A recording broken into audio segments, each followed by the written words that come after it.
Thank you very much. Next item on the agenda is the minutes. Can I just do the roll call to make sure all members are present? Yeah, sure. Chair, can I make a declaration of interest there, please? Yeah, sure. In relation to agenda item 7, I think the school meal provision, 6, sorry. I'm a trustee of Feeding Birkenhead, supporting Wirral, and also the Citizen Supermarket. Okay, thank you. Thanks, Moira. Did Councillor McManus want to make a declaration? I do, please. I work in the Little Centre Beechwood, and we've benefited from the Essential funding over the school summer holidays. I'm also on the board of the Wirral and the chair of Gorby Road, who all benefited from that project. Thank you. Thank you, Julie. Chair, if no other members have any declarations, then I'll do the roll call. Thank you. Councillor Tom Anderson. Tom Anderson, present. Councillor Carubia. Councillor Carubia, present. Councillor Cleary. Yes, Pat Cleary, present. Thank you. Councillor Clements. Good evening, Councillor Wendy Clements, present. Councillor Gilchrist. Yes, good evening, Councillor Phil Gilchrist, present. Thank you. Councillor Green. Good evening, Councillor Jeff Green, present. Councillor Hodson.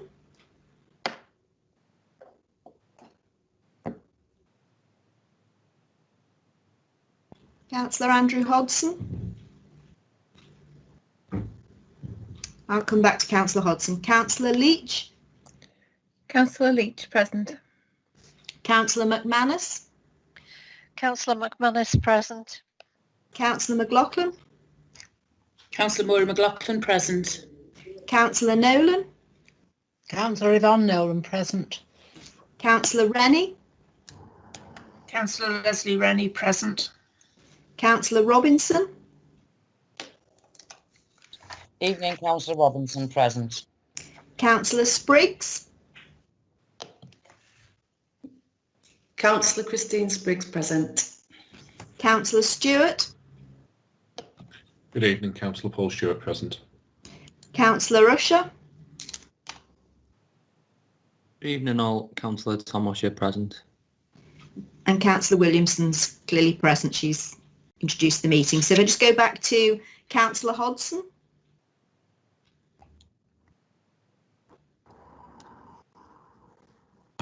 Hello, I am here. I went off into the ether, but I managed to get back on again. Okay. Thank you. I think that's all members present, Chair. Thank you. Thank you, everyone. Next item on the agenda is the minutes. So are we happy for me to move the accuracy of the minutes? Can we have a second? Agreed. Agreed. I can second those, Jeanette. Thank you. Thank you, everyone. And next item on the agenda is public and member questions. There have, to my knowledge, been no public questions received. Can you confirm that, please, Vicky? Yes, that's correct, Chair. Okay. Item 4B, statements and petitions. Again, to the best of my knowledge, just prior to this meeting, there have been no statements or petitions received. That's correct, Chair.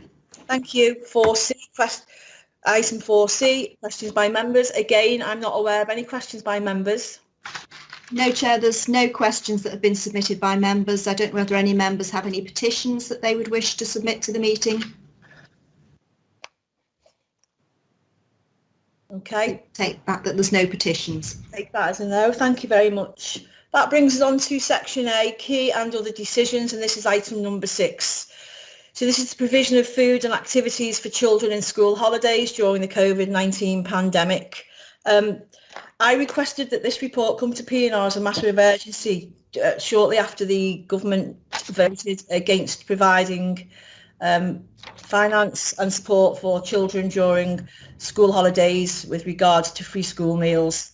I felt it was really important, given the levels of free school meals on Wirral and the fact that whilst I realised we had enough resources on Wirral to see our children through the October half term, I was very worried about school holidays going forward. So I've requested this report. since the report's been drafted and published, we had a somewhat shuddering U-turn on Sunday, buried in the bigger news of the American elections, but it was there nevertheless, whereby there's now been a recognition by the government that actually we shouldn't be having children going hungry during school holidays. So obviously I welcome that. However, I think the report is still pertinent, as we don't really have at this point, although I'm going to bring Paul Boyce in case he has an update on this, we don't have any idea yet of what that funding will look like, whether or not it's sufficient to match our need. As often as the case, sometimes it isn't. And so the agenda item is very much staying here for tonight and will be up for discussion. Could I bring Paul Boyce in, please, Paul, in case you've got an update on the funding that was announced? Thank you, Chair. Yeah, and good evening, members. I do have some update on the funding. It's coming through as guidance at the moment from central government. And just in terms of the funding, there appears to be 3 separate funding streams being announced. The first one is a winter grant, which for Wirral, the allocation for Wirral, which we've been made aware of today, is £1.224 million, which is to be spent on food, heating and water supply for vulnerable people between Christmas and the Easter period. And that would include vulnerable families with children who are eligible for free school meals. So we've been made aware today that funding allocation's been made and will come into Wirral in December and will run through until the end of the financial year. The second element of funding is called the Holiday Activity and Food Programme, which will commence in Easter, after Easter, or just before Easter, in time for the Easter holidays, and will continue on until Christmas 2021. This funding, as I understand it at present, is for children outside of school term time and their families. The national allocation of this is £220 million. So the winter grant is 170 million. So I would anticipate that the Wirral allocation will be in excess of the 1.224 million, as I've mentioned there on the winter grant. Don't know the figure, and we haven't yet seen the guidance. But I would assume that would be more money than the winter grant.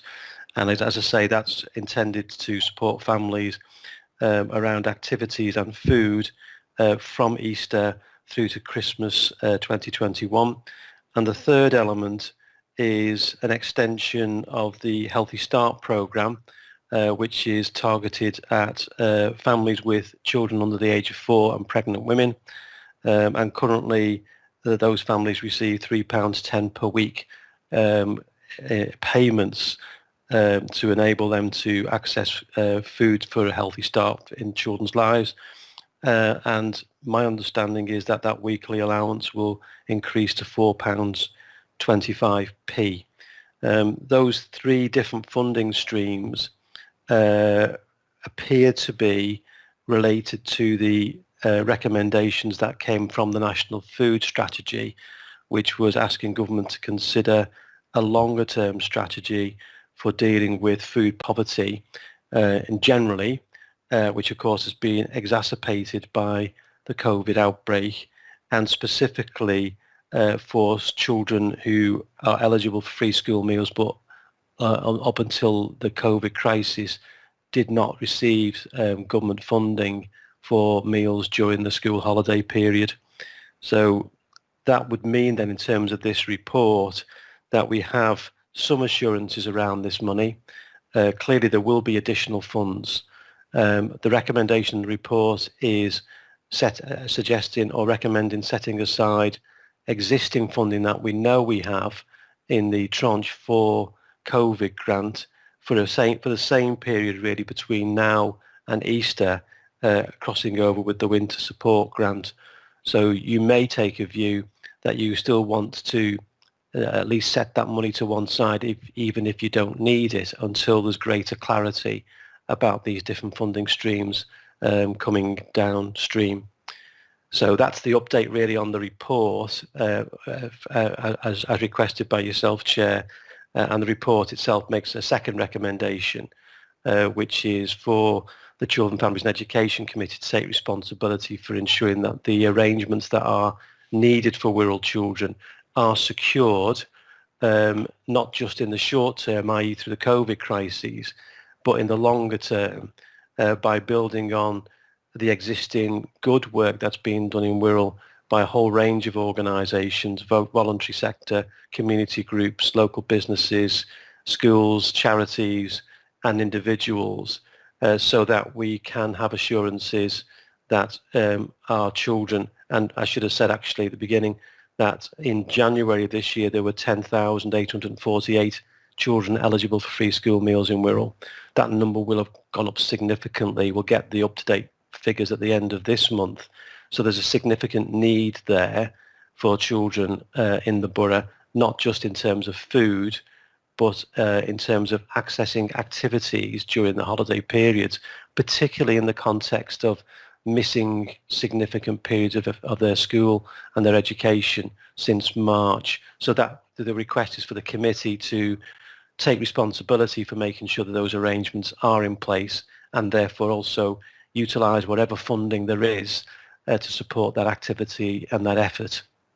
So I'm happy, Chair, if you wish for me to take any questions or you want me to give any further clarification on what I've said so far. Thanks, Paul. For me to get this clear in my mind, the funding that's come from central government is for Easter onwards, so we still have the Christmas holidays to look towards. I'm sorry, Chair. There is an immediate funding stream available for Christmas up until Easter, which is the winter grant. That is for broader use than free school meals. Right. But we understand that Wirral will get 1.224 million. I don't know quite how that pans out in terms of how much of that money will be available specifically for the school meal service and activities over Christmas. We'd need to crunch those numbers, which is why I'm suggesting that as a committee you might want to back both horses and keep support the original recommendation, even if that money then is no longer needed in the future. Okay, so I mean as well, just to be clear, we will go into a debate now. I can see several hands up. I'm sure it's something a lot of people will like to talk about tonight, given I can't actually believe that we're discussing that we should fund feeding hungry children in a country as rich as this one, but that's my personal opinion. Just to be clear then, so we are agreeing the funding and agreeing that this will go to Children's Committee for them to actually work through how the funding will be spent. It's not for us tonight to decide how we will spend that funding and what means by which we will feed our children. Is that correct, Paul? That's the recommendation, Chair. Yes, for this committee to essentially agree the funding to enable that work to be carried out by the Children, Families and Education Committee. And there will be officers obviously supporting that work with the committee to make sure that the arrangements are put in place and sustainable. Because I know people will have their various and personal opinions on how we can achieve this objective, and they will have their own opinion on that. But really, tonight is not about that. That debate will take place in the Children's Committee, which is chaired by one of the councillors that's here tonight, Wendy Clements. Okay, I'm going to throw it open now because I can see several hands up. I'm just going to go in the order that I see them go up. So, Moira, you're first. Yeah, and thanks, Chair, and thanks to Paul for that report and for the update about the finances. Obviously, I'm very pleased to be able to support the recommendations. I think it makes sense to keep that 200,000 there and ready to use as a contingency almost, if you like, but I do very much welcome the funding that's come about. I also am pleased to say, because I've had discussions with all parties over the last few weeks about this, and there is a recognition across the parties that children with families who are on low income children that living in families on low income have the benefit of regular nutritional food, and it is about the means with which that's delivered. I think the plan when this goes to Children's Committee is for us to build on that expertise that was developed over a 5-year period actually on Wirral, which made us one of the pilot schemes, but on the pilot scheme itself, where we use the expertise of the community groups and their relationship with people in the community, which actually did managed to provide food for 5,500 children over the summer period, which was something of an achievement, I hope you'll agree.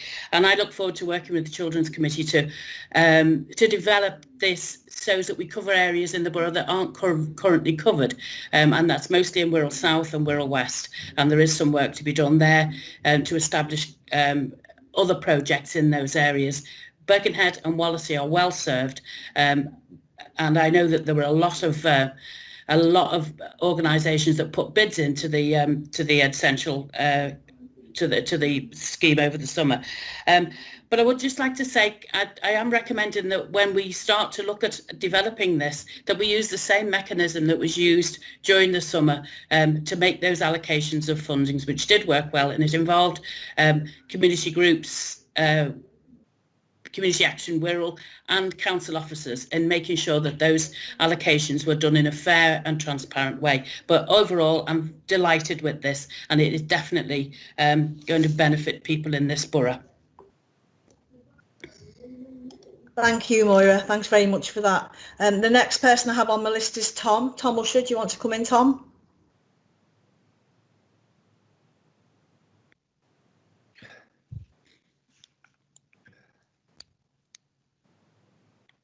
Thanks, Chair. You have to bear with me. I've got a bit of a cold tonight, so I'm just might sound a little bit funny. Yeah, I mean, you know, I think you know, continuing with the recommendations and setting aside that money is a particular.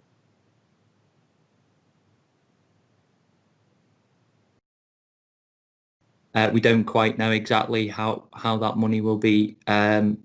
We'll be able to spend that money, although Paul's just fleshed out some of the detail that we've got from government there. But you know, we're not in a position to turn down or deny any funding from government, and we definitely want to. We want to bite the government's hand off for this money. It's just a shame that it doesn't come anywhere near the nearly £200 million that they've actually, of taxpayers' money that they've taken from the council, so that we could deliver schemes like this of our own without having to rely on knee-jerk policy U-turns from the government.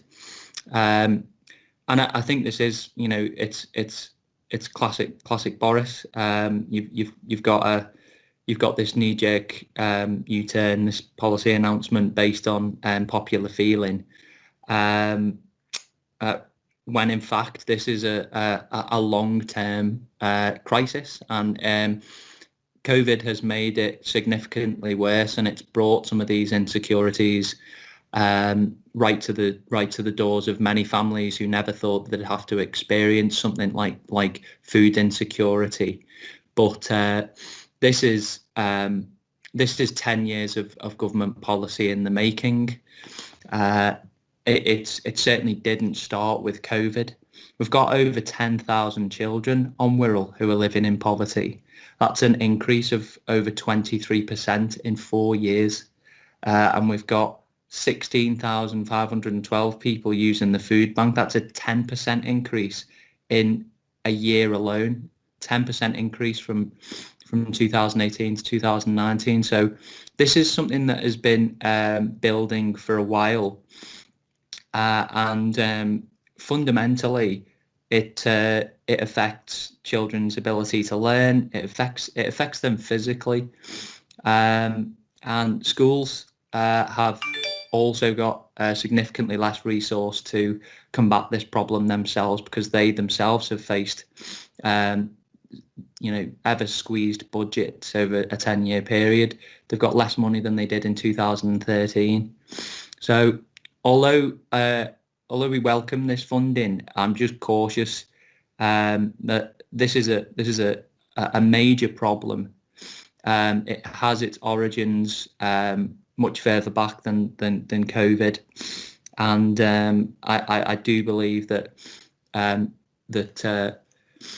continuing with the recommendations as set out is sensible, because we don't know exactly when this extra funding from government will dry up again. If you remember, back in the summer, this isn't the first time that they've tried to pull funding for free school meals in holiday time, because they tried it in the summer as well, and because of popular outcry, they once again made a U-turn. So we need to be careful about this, and we need to continue to make the case that this funding is not only valuable but necessary, vital for some of our poorer working families. Thanks, Chair. Thanks, Tom. Yeah, and just to say, you know, before I bring the next member in, as someone who my dad died when I was very young and was a recipient of free school meals on and off until I left school, I find the claim that we are virtue signalling absolutely disgraceful. We're having a heartfelt and meaningful debate about a massive problem in society, you know, and so to see that coming from the Tory benches in government really did shock me. I'm going to go through the list as they're on my screen. I do apologise, but hands went up really quickly. I couldn't actually determine who put their hands up ahead of everyone else. I will work through you all. Councillor Wendy Clements, you've got your hand up.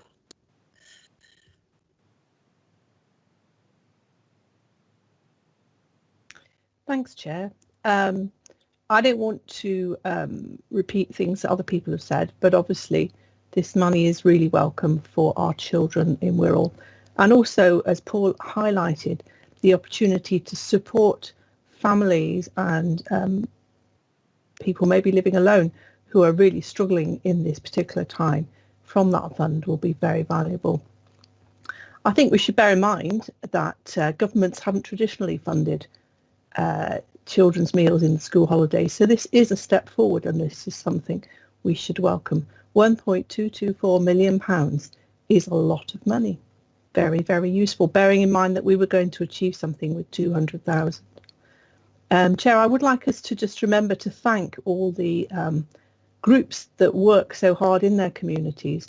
They do it because they care about their communities, and they're incredibly effective at doing it, as Moira has highlighted earlier.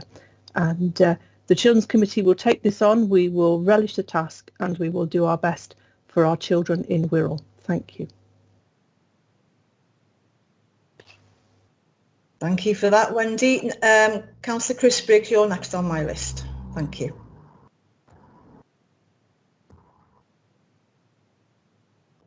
Thanks, Chair. Thank you very much for the report and the update, Paul. And I would just like to say a few words. Of course, it's very welcome news that proper resourcing is coming into our borough to feed the children of families who are most in need.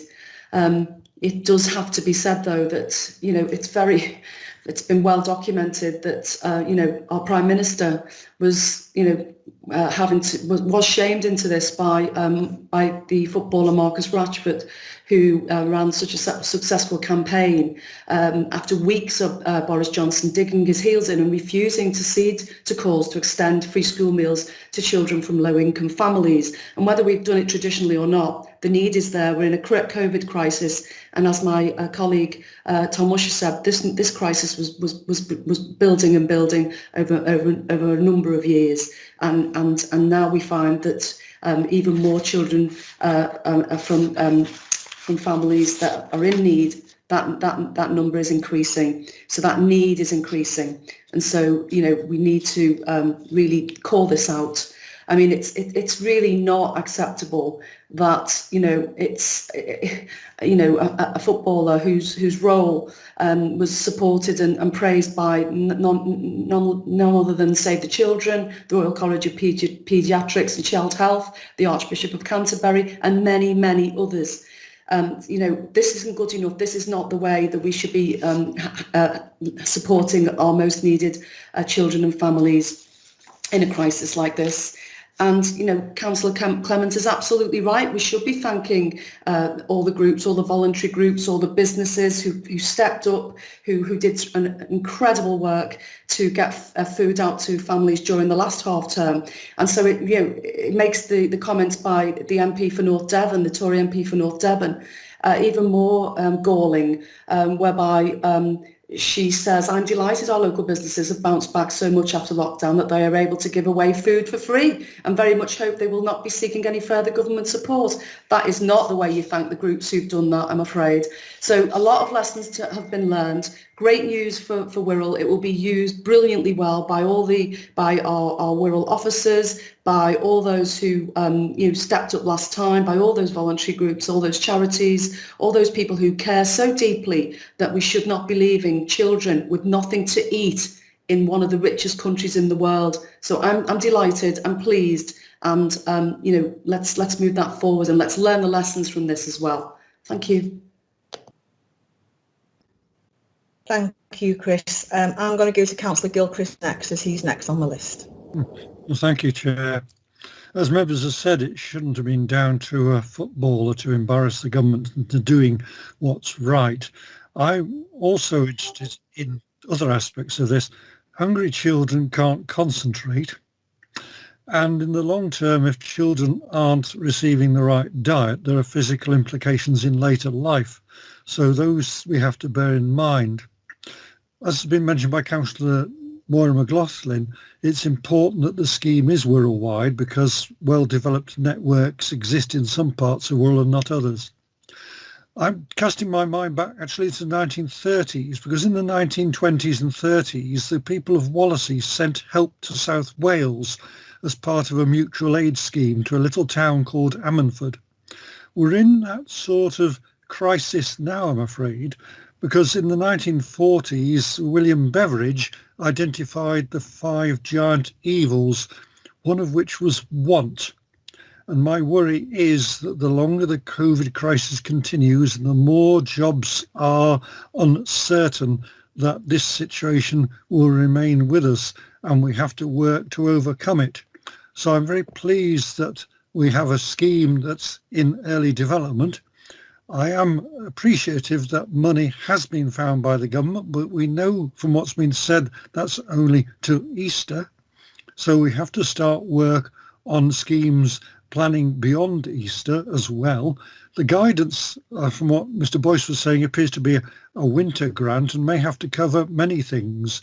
Remember, we used to have a local welfare assistance fund and we topped it up at various times from our balances and reserves.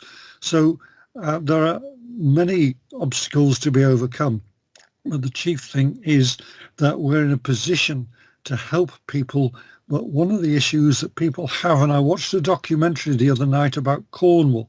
There were people in Camborne in Cornwall who'd lost their jobs who were in tears, but they were also anxious because they were proud.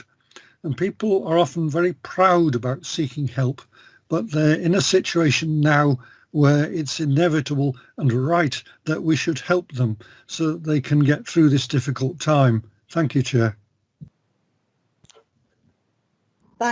Thank you, Phil. And now the next on my list is Councillor Yvonne Nolan. I'm just working my way through the sidebar here. Thanks, Yvonne. Thank you, Chair. I don't disagree at all with the recommendations. I think that that's the right thing, that this money should go and be worked through by Children's Committee. But I mean, I'm conscious of the fact that, as Paul Boyce said, this is the winter grant, which is to support vulnerable people. We have many vulnerable people in Wirral. This may not exclusively be just for children. So whilst the government may claim that this is about free school meals, it sounds to me like it may be about many other things as well. And I think we'll need to wait and get some clarity on that. Also, whilst 1.2 million is very welcome, of course it's very welcome, there's a reality to this. In a country as rich as this one, that we actually have hungry children and that we are grateful for 1.2 million when we have a government who can afford 10 billion to its friends at Serco to provide a track and trace service that doesn't work.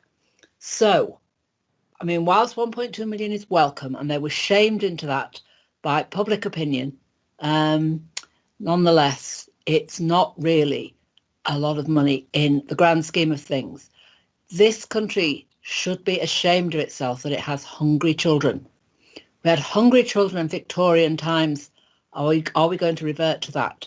The thought that in this country today, we have children who are going to school hungry is unbearable. And we have to do something about it. We do what we can with the money that we've been given. And however that's best administered will be determined by Children's Committee, and I'm quite happy for that to be the case. But I would say that heaping praise on this government for that small amount of money and having to thank them doesn't sit easy with me, I tell you. Okay, thank you very much, Chair. Thanks for that, Yvonne. Next on the list is Councillor Anita Leech. Anita?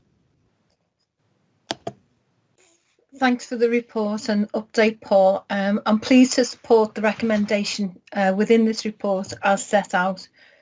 Free school meals have been shown to improve health and tackle health inequality, as well as removing the poverty trap many parents find themselves in during school holidays. We have a duty to promote to those new to universal credit during the COVID pandemic that they are entitled to claim free school meals, and I hope that this can be instigated via our schools. Given that 14% of parents and 10% of children have experienced food insecurity over the last 6 months, and 32% of families have lost income as a result of COVID, and the demand for food banks is predicted to be 61% higher than last year, I fully welcome this. I find it shameful that 61 MPs voted against the provision of free school meals in Parliament, and I welcome the government's U-turn on this. I'd like to thank all of those groups, like others have, for supporting during the last half term. I fully support the report. Thank you. Thank you for that, Anita. Okay, so on the list next I have Councillor Julie McManus. Julie, would you like to come in? Hi, thank you, Chair. I absolutely applaud the U-turn by government, but I would also ask what we're doing for children in households who just miss out on free school meals. And if I understand it correctly, families with monthly earnings of £610 or less are entitled to free school meals. So what about those families just above that figure? You know, I mentioned before that I work in a local community centre, and we distributed free school meals during the school holidays, and COVID, I can tell you, has most definitely had an impact on our borough. With families at home for longer periods of time, that puts added pressure on the family budget. So, you know, people are wanting to eat more because they're at home, and that obviously includes children. And there's higher food and heating costs. I just wanted to share with you, if I may, just a couple of things, and these are real comments from people who are living in our borough that I had to me, and these are just a few. Thank God I had little money and no food. Thank you so much for the kids' packs. So lovely of you all. You're all doing the most amazing job, and everyone would be lost without you guys. And I think this one really strikes home. I don't know what I would have done if you, my family, had not received such wonderful food. You have helped us to survive. So, and you know, not all of these people were eligible for free school meals. So I'd like to ask the Children's Committee if they would consider exploring, as well as those that are on free school meals, I'd like to know if these grants would also support some of our families who just miss out. Thank you. Thank you, Julie. Councillor Jeff Green, would you like to come in? Thank you, Chair. A couple of points to make, really. I think in terms of one of the... Well, first of all, thank Paul for the report, because I think it's a really good report. I think he is right in terms of pointing out that the voucher scheme, which was what was proposed in Parliament, so I understand it, was not the ideal way to go. It certainly filled a gap during the summer, but I think this community-based approach is a much better approach, personally, because the communities are closer to and know their areas and their people, and are in a really good position to help. So I'd like to just make that point. And another point I'd like to make, actually, because this all has started around about half term or before half term, I'd like to commend, as Wendy did, the various community groups and organisations, and also the council, actually, in terms of the work that it did quietly ahead of time, utilising the food grant that came through, the emergency food grant that came through, or certainly found the money from there to make sure, as you had asked, Chair, as you very clearly asked, that every child that needed a meal would receive one. So I know it was done quietly, it was done in the background, and it was organised and it was put in place. So I think I'd like to commend you, and also council officers and the community groups that they're working with, to make sure that this half term there was no concern or worry that children would get a meal. So I think that's worth putting on record as well. I wanted to also support Moira, actually, because Moira's done a huge amount of work in this area in terms of in terms of working with Feeding Birkenhead and others, and Frank, and the work that Frank's done around this, making sure that people are aware of the issue and are doing something about it. And so that's worth thanking Moira for and Andy Forsey for the work that they've done around this. And also, people have mentioned Marcus Rashford quite a few times this evening, and quite rightly too. And I think what Marcus Rashford has helped, I know initially he was supporting the voucher scheme, but what he has done, I think, is start a wider debate about poverty, the nature of poverty and the impacts of poverty. And it does go, as other people have referred to, I think, it does go further than free school meals. There are a whole range of reasons we get into this situation, and I think I think Marcus Rashford should be thanked for the way he has opened up this this discussion and debate, and achieved the outcome that has been achieved.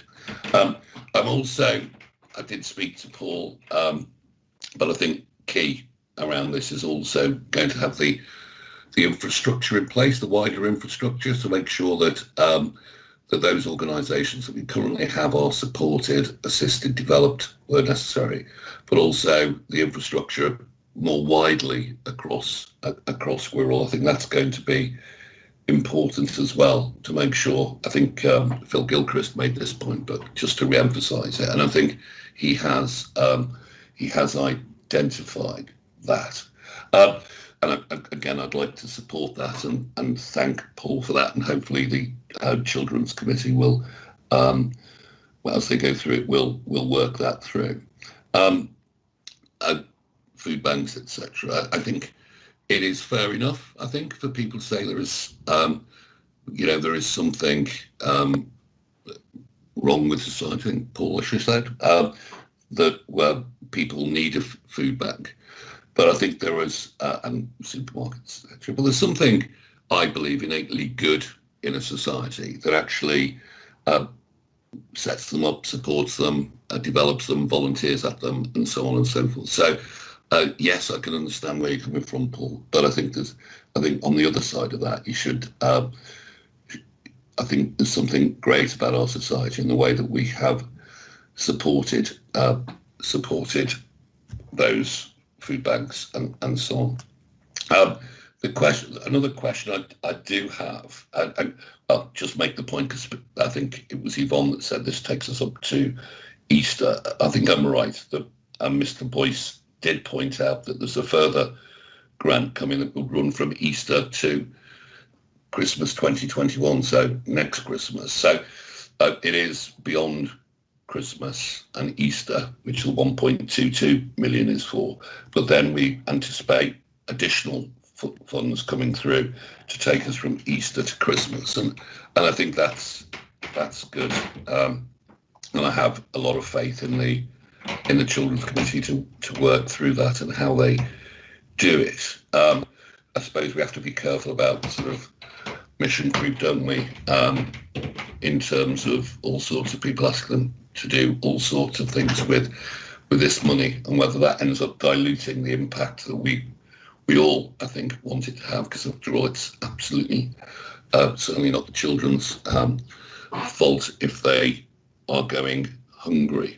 No child asks to go hungry. And a final point, I think, and this is something Ian Lewis, my leader, our group leader, has made a number of times. And it revolves around Wirral Play Council. My understanding are there are a range of issues at the senior leadership or the governance level at the top of Wirral Play Council. I don't pretend to know all the details, but one thing that is clear, has been made clear to me, is the amazing work that the people who work for Wirral Play Council do in the community, and the huge difference that they have made and can make. And I suppose it's a point or a question to Paul to see that as the Children's Committee are working the way through this, that we can find a way of bringing that group and the expertise and the skills that those group of workers have into this effort. So I think they're the points that I would like to make, Chair, and obviously support the recommendations as printed by, and I think people are sending things in now, but in terms of the recommendations that are printed on the page, absolutely, fully support those.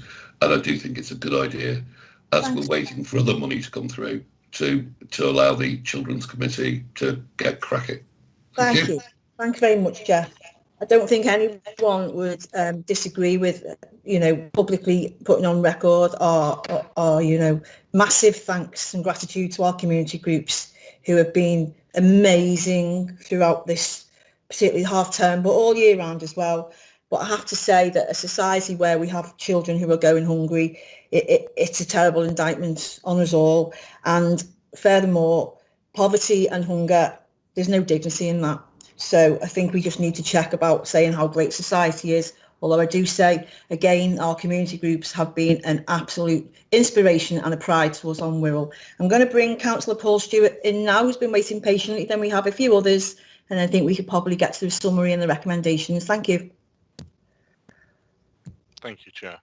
And I thank you for bringing this to committee, and I thank Paul Boyce for providing the update.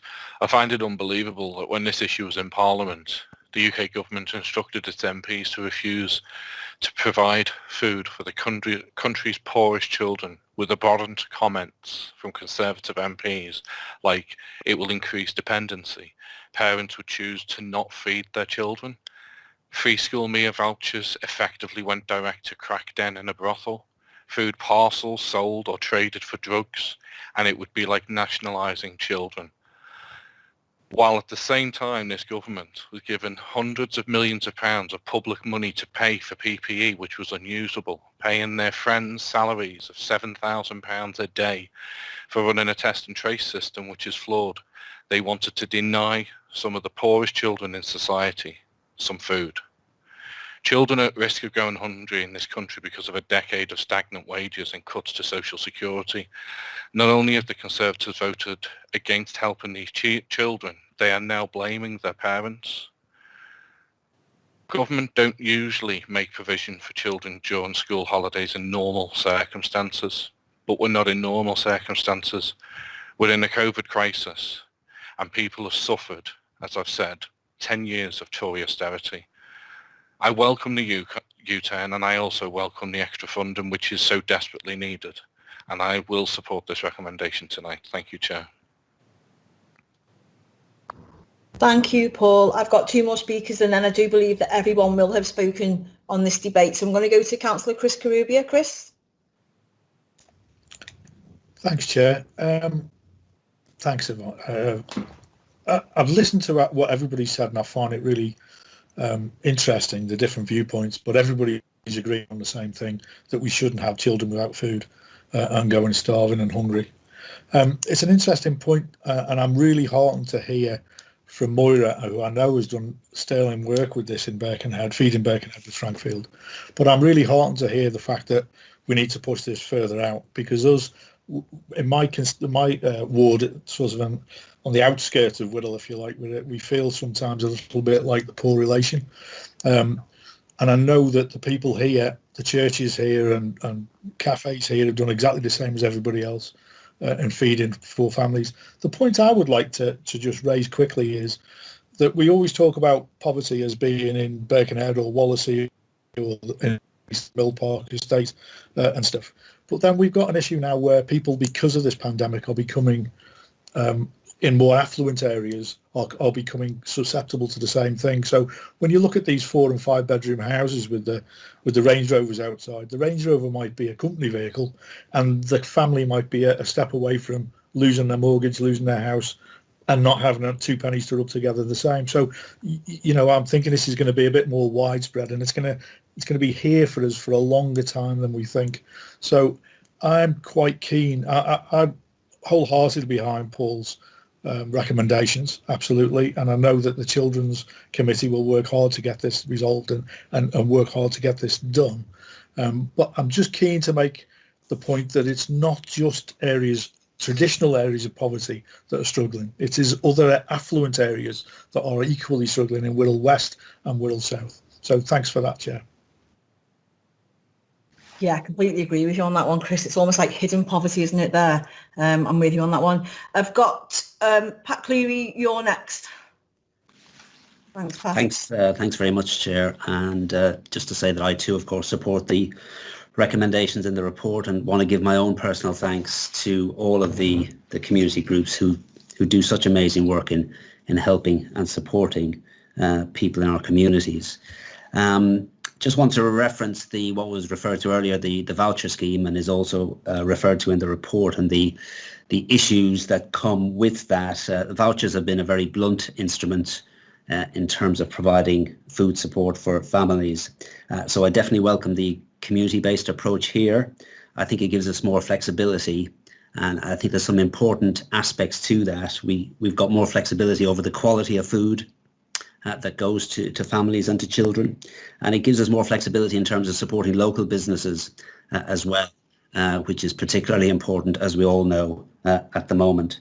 So I just wanted to mention those aspects in particular, that I welcome the fact that we move away from vouchers, and that we also just bear in mind, and I hope the Children's Committee will just take this into account as well, that there are other aspects like food quality, like supporting local business, and also considering the environmental impact in terms of food miles, in terms of the way food is packaged and processed and that kind of thing as well.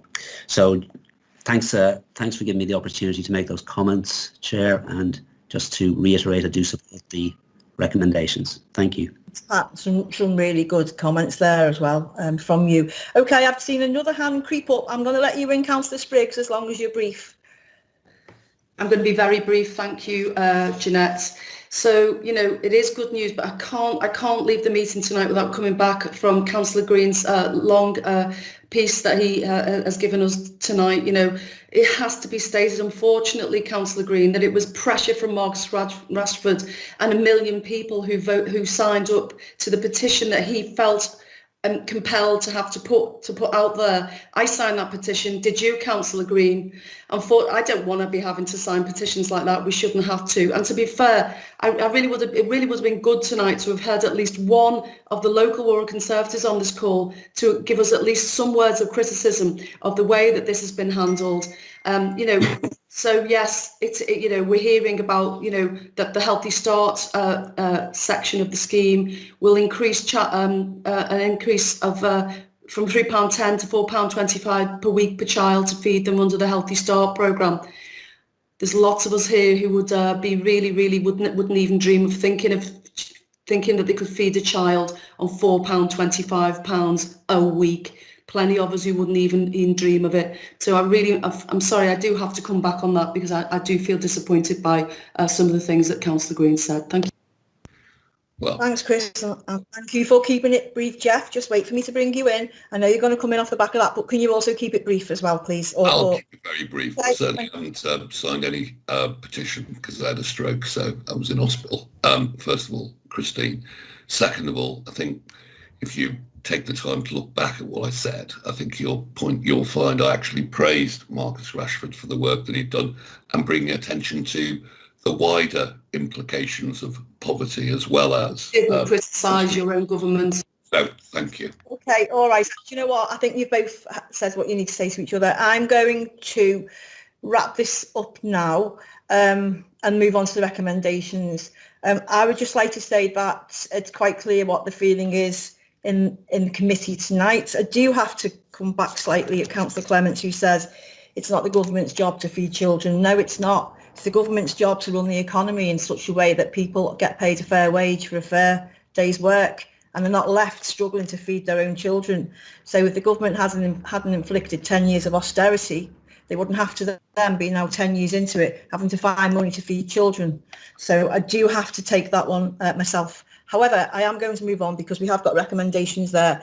I do think that I'm not sure we need to put this to a vote, because everybody's spoken. I think almost everybody on this committee has spoken anyway. I think maybe one or two haven't. Can I take this by assent, or do we need to go Chair, if I can just say, I think Councillor Gilchrist might have suggested that he would like to suggest some additional words are added to the second paragraph. Well, thank you, Ms Shaw. Actually, Councillor McManus raised the issue and I commented on it. So if Councillor McManus wishes to add those words, I'd be pleased to second them. Okay, Julie, you want to do that? Yes, can I just add a word of caution before we do that? Insofar as I wouldn't like to see the work of the Children's Committee contained in any way that actually limited where this money could go. And actually, being eligible for universal credit doesn't mean you're eligible for free school meals.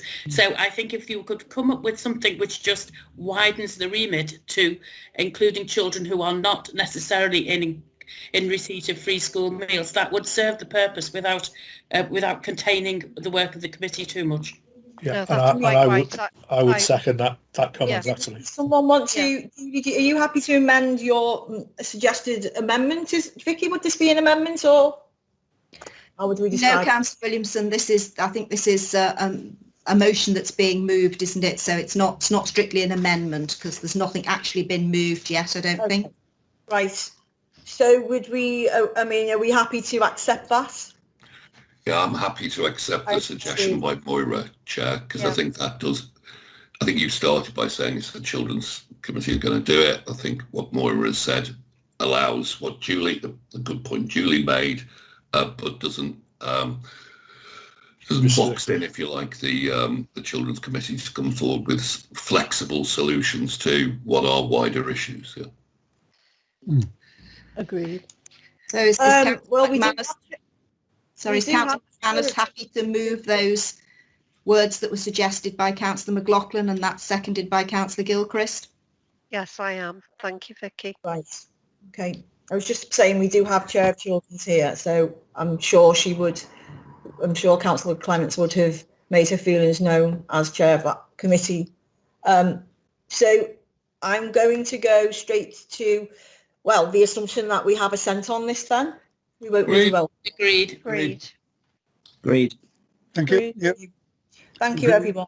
And I sincerely hope in my role as leader of this council and chair of this committee that we're not talking about feeding our hungry children again on Wirral, but it's been a good debate. It's been a meaningful one. So thank you all for that. I'm going to move on to the next item on the agenda. And that is item number 7, the Community Land Trust Limited, the transfer of 78 to 80 New Chester Road, New Ferry. And David Armstrong, you're going to speak to this report. Yes, thank you, Chair. This report relates to a property in New Ferry. It's coming to you because the acquisition has been made and it's over £100,000 threshold, which means it comes to you. And the proposal is also to transfer it to a community land trust at a nominal amount when the building is refurbished. It's city region funding. It was announced a couple of years ago, and a decision was taken back, a delegated decision was taken last year to allocate £500,000 to New Ferry and £500,000 to Liscard. This relates to a building in New Ferry. It's a 3-storey building, very substantial building at the main crossroads, currently empty. The council bought it in March at auction for £170,000. The proposal is that we will work with the Community Land Trust, and they've engaged with professional surveyors to work with them and project managers. The building will be refurbished and become 4 flats and commercial on the ground floor. So it's part of the wider New Ferry generation. It meets the aims of the scheme, region-wise, which is to bring back into use vacant buildings, but also do it in such a way involving bodies like the Community Land Trust and using local people to drive this forward in a not-for-profit manner, which means any profits, any income from this building will be reinvested into the community. The Community Land Trust is a national scheme. It's set up under a board with local people who join it. The mitigating factors against risk here are that this particular Community Land Trust was set up in November 18, so it hasn't been set up specifically for this project, and it's already working with the council. We've already working with them on environmental improvements, particularly around the blast site, and they're working with other partners, including Port Sunlight Village Trust and the traders. So it's not a single scheme either. It's part of the bigger work in New Ferry. As I said, it's not for profit. They have experienced professional people on board. The specification has to be agreed with the council, and there will be monthly monitoring meetings and staged payments, and the building remains in the council's possession until the work is complete, at which point it would be transferred. And also, of course, more recently, we've got a designated senior officer working on New Ferry and a small number of other projects who will work with this group. So the recommendation is to allocate the funds, draw down the funds from the city region, administer the scheme in the way that I've described, and at the end, when the work is satisfactorily completed, the building will transfer to the Community Land Trust at a nominal fee, and that any income generated from it will be then reinvested in the community. Thank you, Chair. Thanks, David. I mean, yes, this is a good news story, and it's certainly part of our wider regeneration strategy for New Ferry. I recently wrote to governments. I'm sorry to say that I feel that New Ferry was very much let down after the blast by central government, and we are still asking them to look at New Ferry. But I'm really pleased to see that I can see the site has been cleaned up and is starting to look, as it's literally at the end of my road. I go past it every day. It's great to see that we are moving at maybe not at the speed that some residents would like us to have, but we are starting to move at pace now, and that's great. And I'd like to put on the record my thanks to you, David, and all of the officers that have been closely involved in New Ferry. So for me, we've had support from the ward councillors who've let me know they're very much supportive of this. So I'm going to throw it open to any comments or questions. I don't think I see any at the minute, but let me have a quick check. No? It's agreed, isn't it, Chair? Yeah. Oh, Jean, you want to come in? Jean Robinson? Yes, please. I'm sorry, my hand thing keeps going up and down, so I'll dip it up for the early one, but to apologise. I think it's great as well, Jeanette. I agree with you. I think it's a great community project. Could I just ask David, obviously, you mentioned, where the transfer of the freehold will go to the group once the works have been completed, it's been signed off. Just sort of, if anything was untoward to happen to the group or they decided to fold in the future, what would then happen to the building? Please. Yeah, the building would remain in the ownership of the council, and then we could bring it back to you for a decision. The council could either finish the works if the works hadn't been finished, or if it had come back to us beyond that point, we could actually continue to own it and manage it, or we could obviously take it to the market and dispose of it and get a capital receipt back. So the process, there would be a process. It would need decisions that would probably need to come back to the members. Oh, so it'd still belong to the council. Okay, thank you. Thanks. Oh, Jean, I'm sorry, I never seen your hand up earlier. You should have just given me a shout. No, sorry, it's going in on and off me. Sorry, it's me. I think there's a problem with the internet. I do apologise. So. Well, you can type in any comments. We're still in the meeting. We can see whatever it is you wanted to say. Please type something up in the chat bar. All right, thank you. All right, thanks. Okay, so I don't see anyone else that wants to speak to this or comment on it. So Can we take this by assent as well? The recommendation agreed? Agreed. Thank you. Agreed. Thank you, everyone. Agreed. Okay, so let's get the next item on the agenda up, and we are now looking at the establishment of a local plan working group. Vicky Shaw, you're going to present this report. Thank you. Yes, Chair. The purpose of this report is to enable the Policy and Resources Committee to establish a local plan steering subcommittee along with a local plan working group. The new constitution provides for a local plan steering subcommittee of 5 or more members of the Policy and Resources Committee, politically balanced. However, on the 19th of October, Council unanimously agreed to waive the requirement for political proportionality on the local plan steering subcommittee. So the recommendation seeks nominations for membership of the subcommittee on the basis that the subcommittee would comprise of 1 member from each of the council's political groups, and it's proposed that the membership of the working group would mirror that of the local plan subcommittee. So again, 1 member from each of the council's political groups. Thanks, Vicky.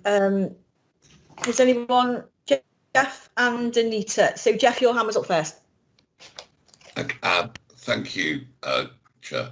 Yeah, not intending to say a great deal about this, other than to highlight where we were, 12 months ago, perhaps a bit longer, and the fact that the local plan working party, which was all party, and the work that it did, I think it was fair dues to Anita, thank Anita for her work with this, that it was actually a very effective example of how working across party altogether we can actually achieve stuff, and how it's better to do that than someone sit in a corner and come up with a solution and pile it on people. So I just wanted to highlight and to express my thanks to the working party, and I suppose also to Anita and the officers that supported it and so on, for the work that has been done.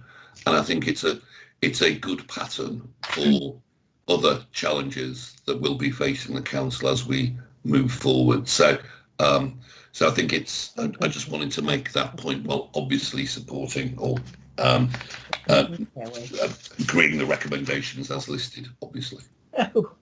Thank you, Jeff. Anita, praise indeed. I'd like to add to that as well. Would you like to come in? I'll be up at 12 in the morning to you. Take me to the loo. I think we've got somebody who's not muted, Janessa, who's speaking. Okay. Someone wants to mute. Thank you, Chair, and thank you, Jeff, for your comments. There's just a couple of points that I'd like to make in relation to this report, which obviously I agree with the recommendations. But just in 5.5 of the report on page 36, it does say the subcommittee is time limited until the approval of the local plan by council.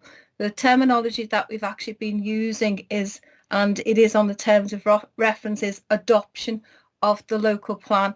So if that could be changed, so we're doing the same thing on both, that would be really useful, I think, to avoid any confusion. And also in terms of the quorum, because it's 1 from each party, that's 5, and we can have additional people attending, of course, but I think the quorum of 4 is quite high, and I'd like to recommend that we reduce that to 3 as the quorum, and that's what I'd like to put forward, please. Thank you, Anita. I don't think anybody else would like to speak, so I'm just going to ask committee whether or not we're happy with the recommendations. And with Anita, is that it? So your recommendation is that the quorum is 3? Yeah. Yes, that's what I'd like to recommend, but I'll need a second, Chair. I'll second that. Can I take that by assent, everyone? Agreed. Agreed. Agreed. Great. Okay. Thank you. Thank you, Vicky. Okay, thank you. Next item on the agenda now is section B, and then we're coming to our budget and performance management report. So the next one up in front of me is agenda item number 9, 2020-21 revenue budget monitoring report for Q2. Chair Halewood, you're going to come in and speak to this report. Thanks. I am, thank you, Chair. So, as you say, this is the Q2 budget monitoring report. The report makes 5 recommendations. 4 of them are to note, which are to note the position at Q2, to note some of the risks and funding changes, and also the medium-term financial strategy changes. And also the last recommendation is a recommendation from the committee to full council to increase the budget by the funding that we've had and the expenditure as a result of COVID. This was actually in Q1, but we've received some more funding since then. So this recommendation supersedes the recommendation that was in Q1 report. So just in terms of the position for Q2, at the moment we are reporting a £24 million adverse position.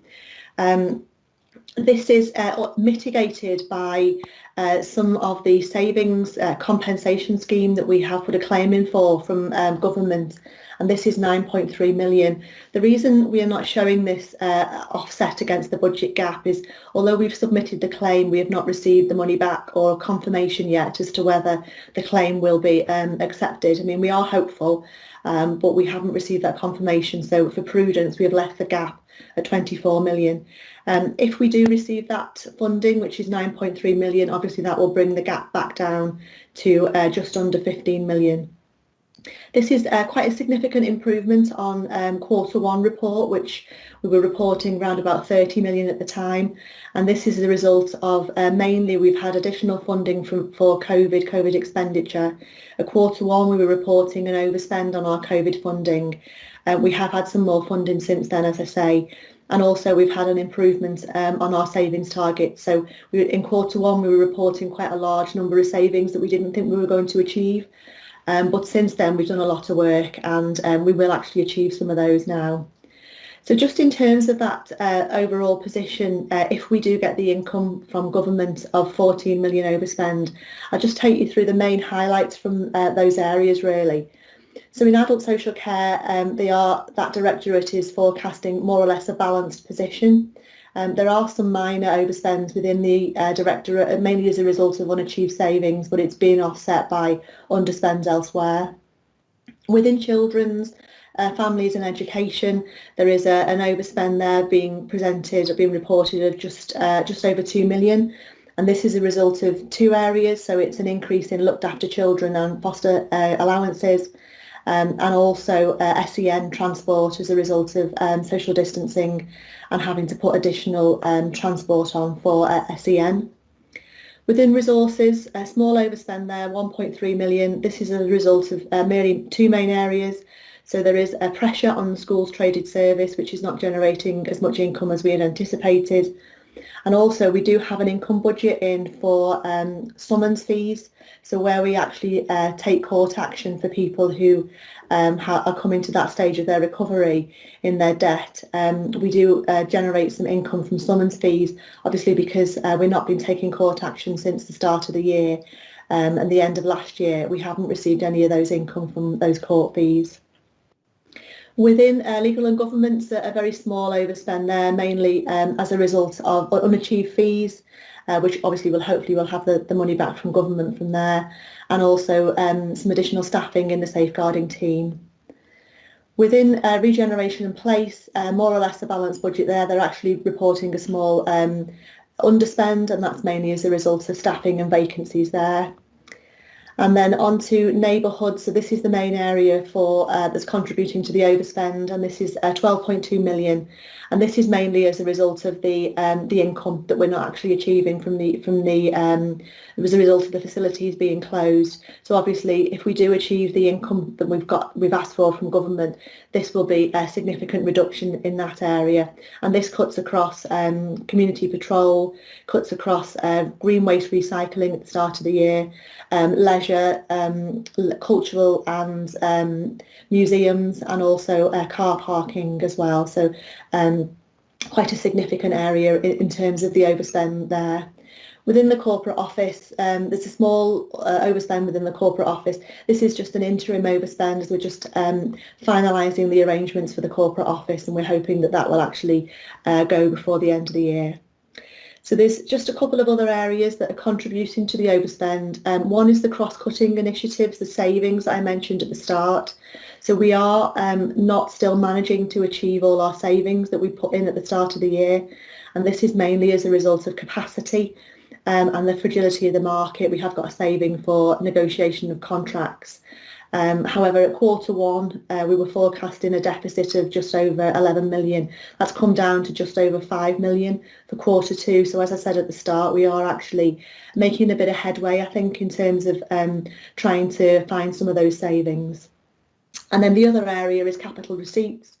So we did anticipate that we would sell some assets at the start of the year as a result of generally capacity and a couple of other areas. We're not able to sell all of those assets. So from a 4.5 million target, we are only anticipating around about half of those will be achieved. Just in terms of recommendation 5, which is in the report, which is about the COVID funding. So we have received a significant amount more funding this quarter than we had at the last quarter.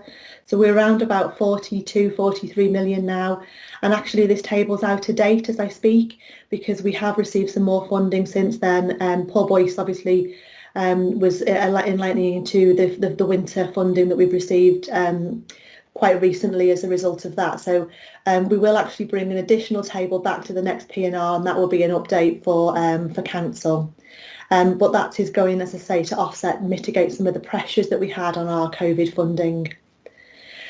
I'll just talk you through the MTFP. So in the report at page 68, we have produced a table which is our medium-term financial plan.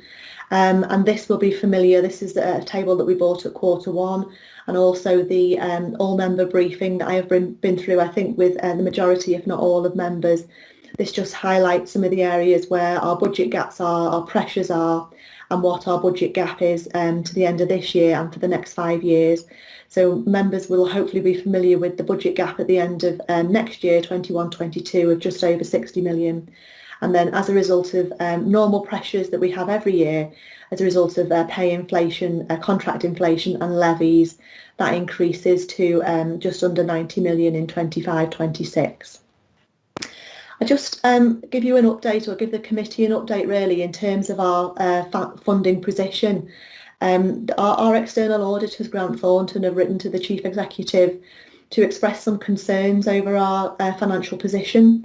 Obviously, external audit have to audit our accounts, and they do provide a value for money statement, which is a statement about the overall concerns about our financial sustainability, or their opinion over our financial sustainability, should I say.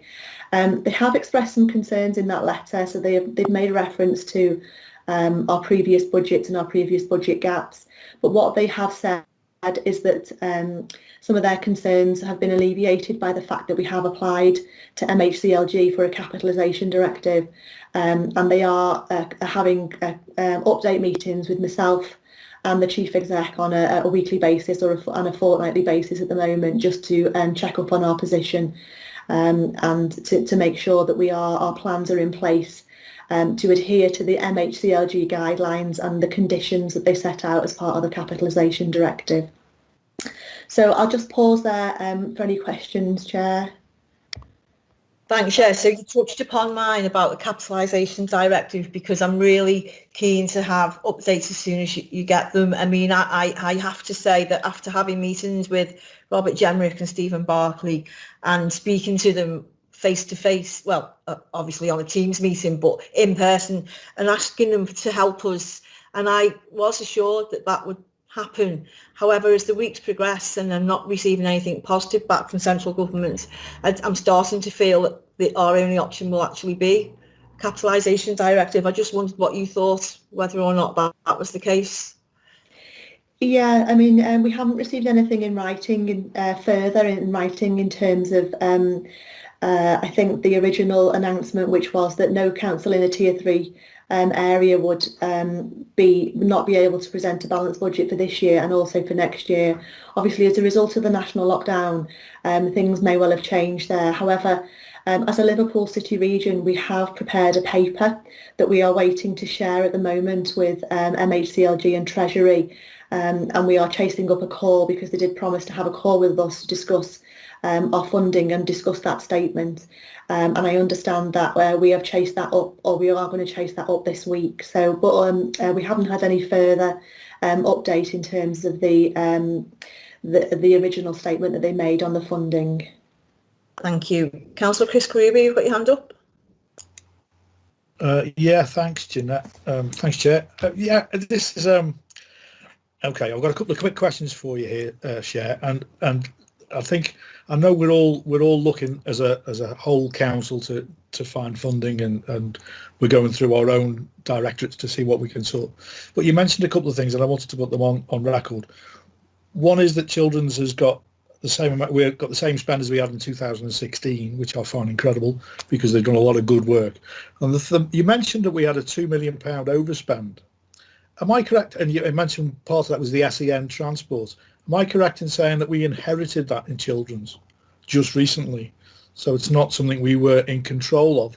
And if that's the case, where was that sitting prior? Because that will have it does have an impact if everybody's sitting there thinking Children's have an overspend of 2 million, and in fact we haven't. We've only had an overspend of 1. Is that the case? Yes, Councillor Carubia. So it has moved directorates. This was a legacy of our previous structure that we had probably, well, when I started actually around about 3 years ago. So we had a directorate that had all commissioning in that directorate. And the purpose really was that we would, I think at the time, the objective of the council was to commission more or less all of our services out. So we had a directorate where all of our commissioning was placed. Now that structure was disbanded at least, well, I would probably say 12 months, 18 months ago. And all the commissioners actually returned to their original directorates. Because commissioning really, I think, you know, all directors would agree that sits within the directorate because they're the experts. This is just a legacy in the sense that this commissioning of SEN transport just stayed within the original directorate that it was in, and there was a bit of a disconnect between that directorate and Children, Families and Young People directorate. Bit of to-ing and fro-ing, I would say, and it was a bit of duplication. So what we've done is we've moved the budget out of one and into Children's where it actually should be. As I understand, there was a small overspend originally. It is overspending now, as I say, as a result of COVID issues, and it will be going in our next COVID return for funding as a result of SEN transport. So although it's showing as Children's at the moment, you know, it is part of the whole council corporate overspend, yes. Thanks, Chair. Thanks, Chris. I've got Phil Gilchrist next. Thanks very much.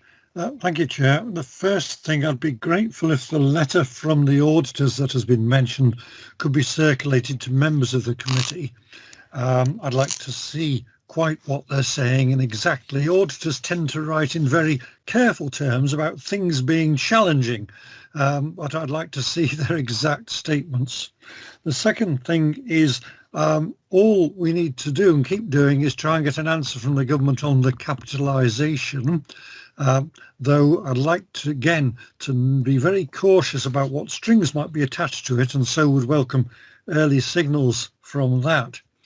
Our third headache is the fact that we're promised only a one-year settlement, so planning ahead is going to be difficult for us, especially given the predictions in the medium-term financial strategy. If we could only plan for longer, at least we'd know where we were. The final query I have is to check up on something, and that is because we have lost income from many trading activities, we were only, I think, getting a percentage of the lost income back in earlier stages. As our sports centres and other facilities have had to close because of the government required lockdown, I hope that we're keeping a close tab on exactly what the impact is in the lockdown period, because those actions stem not from us being cautious and closing somewhere temporarily, but because of the rules of the lockdown. So when we do our next return to the government, we need to highlight those figures, perhaps separately in a letter or table that makes understanding clearer. I hope my points are clear. Thank you. Thank you, Councillor Gilchrist. Yeah, I'll answer all those as you raise them. So absolutely, yeah, remiss of me, apologies. I forgot, I should have said when I mentioned the letter that I will circulate it to all members of the Policy and Resources, and External Audit have asked that I do that anyway, so I absolutely will do that, no problem. In terms of the communication with MHCLG, yeah, quite happy to keep, no problem to keep the committee updated on that. We are still in consultation and discussion with them. We have submitted some information to them, and they have come back and asked us for some more information, which we've not yet submitted. So that will probably go potentially the end of next week now. Until they've had all the information, obviously they're unable to make a decision. But I will keep the committee updated on our progress with that. The 1 year settlement that you mentioned, yes, we have been notified that we will get a 1 year settlement again this year. We have been notified that it will be earlier on the 25th of November, so that will help with our planning in terms of the budget that we set for 21-22. But as you say, it does make it difficult for future years planning, in the sense of we don't know whether some of the grants that we have been provided with last year, which was a really good settlement, will still be forthcoming in future years, because they were just one-off last year. So we're hoping that they will be one-off again this year, and we hope that they will be baselined into the any future settlements. But until we have that information, it is quite difficult to plan. With the income, so yes, in terms of the income that we have lost, so the government has said that we have to withstand the first 5% ourselves, and then we can claim 75% of the difference. So we have submitted a claim, as I said at the start, for 9.3 million. Of the income. Obviously, as you quite rightly say, this isn't the totality of all the income, and that difference is contributing to our budget gap at the moment. We do have a specific return for the income, sales fees and charges, and then every month we do have a return for all of our COVID expenditure, and that monthly return asks for our gross income pressure. So every month we do update that, and the government is aware of what the total pressure is for income. So they know, how much our gap is as a result of what we've incurred or what we've not been able to incur, and what we've been able to offset. Thank you, Chair. Lesley, you've got your hand up.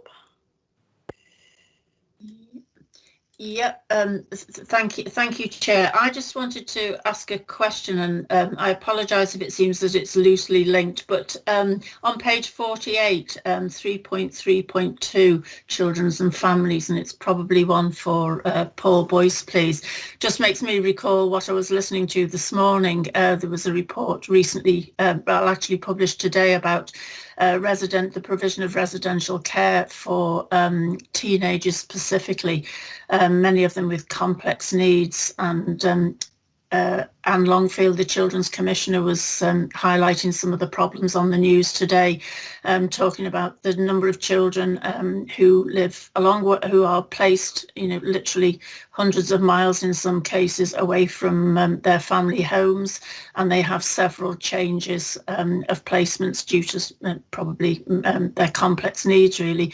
Even getting to the point where, if it was found really difficult, then some children were placed in hotel rooms, which is abhorrent. I'm sure everyone would agree with that. And just wondered if Paul could perhaps just, if not here tonight, but drop me a note, just explaining a little bit about that, and what the number of children that we have perhaps who fit into that category, and where they're placed, and what provision Wirral is offering to them. Thank you. Okay, so Paul, do you want to pick that up outside of this meeting, or? I think it would be useful to, because it's actually quite a complex set of issues you raise in there, Lesley, but I'd be more than happy to either drop you a note or have a conversation with you about all those issues. What I would say is, as part of our preventative strategy within Children, Families and Education Committee, we are looking at, and we're proactively looking at the development of alternative provision, residential provision, both for our care leavers, who are, I think, referenced in the report from Anne Longford about the somewhat appalling conditions that are often left in. And we've got some really good examples of the opposite of that in Wirral, and also the residential provision to break into the market, which has been overly dominated by profit-making organisations, which again is referenced in the report from Anne Longford. And we've got work going on in the city region, which is actually having an impact nationally as a way forward. But I'm more than happy to meet with you and talk that through in more detail, Lesley. Yeah, thank you for that, Paul. As I say, I didn't expect an answer necessarily tonight. I'll take you up on that opportunity. Thanks for that. Thanks, Chair, for letting me raise that. Thank you. Thank you. Thanks, Paul. I've got Jeff and then Andrew, and then and I think after that we can have our break that we talked about. So, Jeff, you're next. Okay, thank you, Chair. I'll try and be as quick as I can if people are looking forward to a break. Couple of things. First of all, I suppose, having just listened to Paul, it would be remiss of us not to thank him and his team for the work they've done in bringing us out of special measures, which I think was announced this week. So congratulations, Paul, and the entire team, because I know it's been a massive council-wide effort to achieve that. That would be one. Number two, in terms of the external auditors, yes, it would be good to see that letter, although as a former chair of the Audit and Risk Committee, I could refer Council, and we've seen this and we've made the point at Audit and Risk, that the external auditors have pretty consistently now been raising the issue of the use of one-offs to support the revenue budget. And that was due to be addressed in the former medium-term financial strategy, as I understand it. So they have been pretty consistent about this. So shouldn't really be a surprise, I don't think. I think the issue for us is the amount. So if we use 60 million capital in a one-off, then theoretically we have to find 60 million of either extra income or less expenditure to cover that one-off going forward in future revenue budgets. I think that's one of the key issues for me. Again, so that's a bit of a question to share as well. Second, or a further point I'd make is one presumes this information is out of date already because of our systems and so on and so forth, or it might be a slip with a spreadsheet because apparently Share has hundreds of people working away on spreadsheets to produce this information rather than a single system. So I'm presuming that we are already taking mitigations against where the pressures are. It's a 6-month view. I don't think it's a projection to where we're going to end up at the end of the year. I'm anticipating the work will be ongoing to resolve that, and also whether Share can confirm my understanding that we are actually starting to make more progress on some of those savings that I think it's probably your budget, to be fair, Jeanette, that was produced at the beginning of the year, that we are now starting to make some progress towards those savings. So it might not be as bleak as 6 months in it looks. And then finally, because this surprised me given some of the stuff that's been said, whether, Share, you could confirm in your figure on item 5 that the council has received, in terms of grant and passporting to businesses, etc., an additional 175.3 million, plus, I suppose, the additional funding that's been indicated by Paul this morning. So, sorry, just now. So, whether you could confirm that as that figure of 175 million of government support during the COVID crisis situation, pandemic, call it what you will. Oh, and there is one final question to you, Jeanette, if that's okay. Whether you, and I congratulate you for raising the issue of our sustainability and funding with Robert Jenrick and Cabinet Office officers.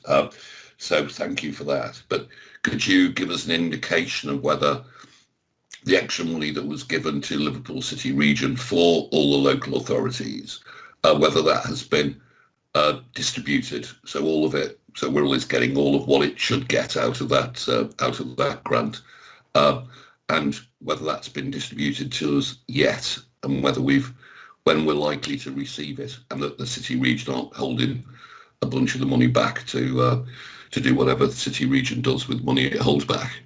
So I think that's 4 or 5 questions. I apologise. It's okay. I'll just come in first. Well, I'm not aware.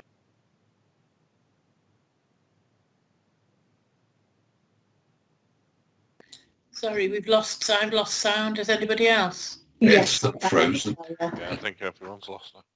Do you want to answer, Chair, while we wait for Jeanette to come back in? Yeah, absolutely. Yes, I can do, councillors. Yeah, thank you. Councillor Green, yeah, just to take your points, I think in order, reserves, I think, you know, you're right. My plan really when I started was, I thought our reserves were quite low, and that what I would have liked to have done was to actually build up our reserves. Our general fund balances are 10.6 million, which is on the low side. I would prefer it to be more of the 15 million or even higher, because you know, for times like these when we have emergencies or things that are unforeseen, you know, we do really need a good stock of reserves to support our financial sustainable position. I've tried to do that, but I think because we have got a low level of reserves, we haven't got anything to call upon if we do overspend year on year, and we did overspend slightly last year, so it's been quite difficult to build those reserves back up. But my preference and my strategy would be that I would want to try and build those up if at all possible. With our savings, yeah, I mean, we have actually been a bit more successful than we thought we would be. So in Q1, I think we recommended, or we reported around about a £12 million deficit in our savings target that we thought we would have to offset at the end of the year. We're now around about 5.5 million, I think, in terms of deficit. So we have made quite a bit of progress in terms of finding those savings. The majority of them are one-off, unfortunately, so there will be still a recurring saving going forward. And that's mainly as a result of things like vacancy savings and savings from things like mileage, savings for things that we're not actually spending on supplies as a result of COVID. So we have done well. That's a forecast to the end of the year. So we're still forecasting that there'll be around about a 5.5 million deficit towards the end of the year. But as you say, quite rightly, you know, we're still working on those savings, and hopefully we will try as much as we can to try and bring those down so that our position will be better at the end of the year. Just in terms of the COVID funding, so you mentioned, I think you said I think it was the table that we'd had within the report. So this table is in the recommendations, Chair. So yes. On your front page recommendations, yeah. Yeah, absolutely, yeah. So the recommendations, I think, just under 133 million of passported funding from government, and just under 43 million of funding that we've actually received for ourselves. That's total funding, so that is increased on what we received. So it's not all new since Q1, but it is an increase since Q1. And since Q1, we have actually received quite a lot more. So we've received 2 additional tranches of funding. You mentioned that we have been notified of funding from Liverpool City Region. We've also been notified of some additional funding specifically to support businesses as well. And we have had additional funding for test and trace. We've had a local authority compliance grant. We've had a second round of care home infection control grants, and also the government have provided us some money to passport in terms of people who are self-isolating, so the £500 payments there. So it has quite substantially increased from Q1, and as you quite rightly say, just over the past couple of days we have received or been notified that we've got another 2.4 million of funding for the emergency food initiative over the winter as well. And then I think finally you mentioned about the Liverpool City Region money, which I think Councillor Williamson was just going to mention. I mentioned the 60 million and it being a big one-off, so we need to plan for it, I think. That would have been the grants, the passported grants, I think, which was for the retail, hospitality and leisure, and the discretionary grants as well. So yes, we have. I think we received that as part of Q1. No, sorry, Chair, this was the 60 million capitalisation. Oh. Would end up as a huge one-off, which Yeah, would mean we still have to, yeah. Yes, it would. Yeah, you're quite right. That pressure will still be there. So even if we do receive capitalisation from the government, that pressure will just be pushed into future years. And as part of the budget setting process now, we are looking at options in terms of the committee workshops to see how we can mitigate that pressure in future years. And of course, because it's a capitalisation directive, we would have to borrow to fund the repayment of that. We have a couple of options, or a number of options, that we will be discussing with MHCLG about how much that repayment will be over, how long it will be over, and when the actual repayment starts. Okay, thank you. I don't know what happened there. I just crashed out, but Cher, you've just responded. Just to assure you, Jeff, that as Wirral's rep on the CA, I won't be standing by while the CA squirrels any money that's rightfully ours. So to come back on, Jeff commended Paul and his team. Obviously, I completely back him on what he said there, but I think it'd be also remiss of us not to mention Councillor Rusher, whose sterling work as Cabinet member steered the ship over the past year. And just breaking news, that's Croydon Council has a few minutes ago declared itself bankrupt, which really worries me. It's issued to Section 114. That really concerns me, given the discussion we've been having about the government stepping in and helping councils during COVID. So that's one to keep our eye on. Andrew and Yvonne, and then we will wrap this up. Thank you. Andrew? Can you hear me? I've been in and out about 3 times, so I don't know if this has been answered. First of all, could you just answer me what the criteria MCHLG will insist on to secure capitalisation? And finally, how much is your best scenario, do you think, at the end of the year that we will need for capitalisation? Can you answer that tonight? Kind of, Councillor Hodson, yes. So we haven't had anything specific in terms of criteria from MHCLG in terms of our capitalisation directive.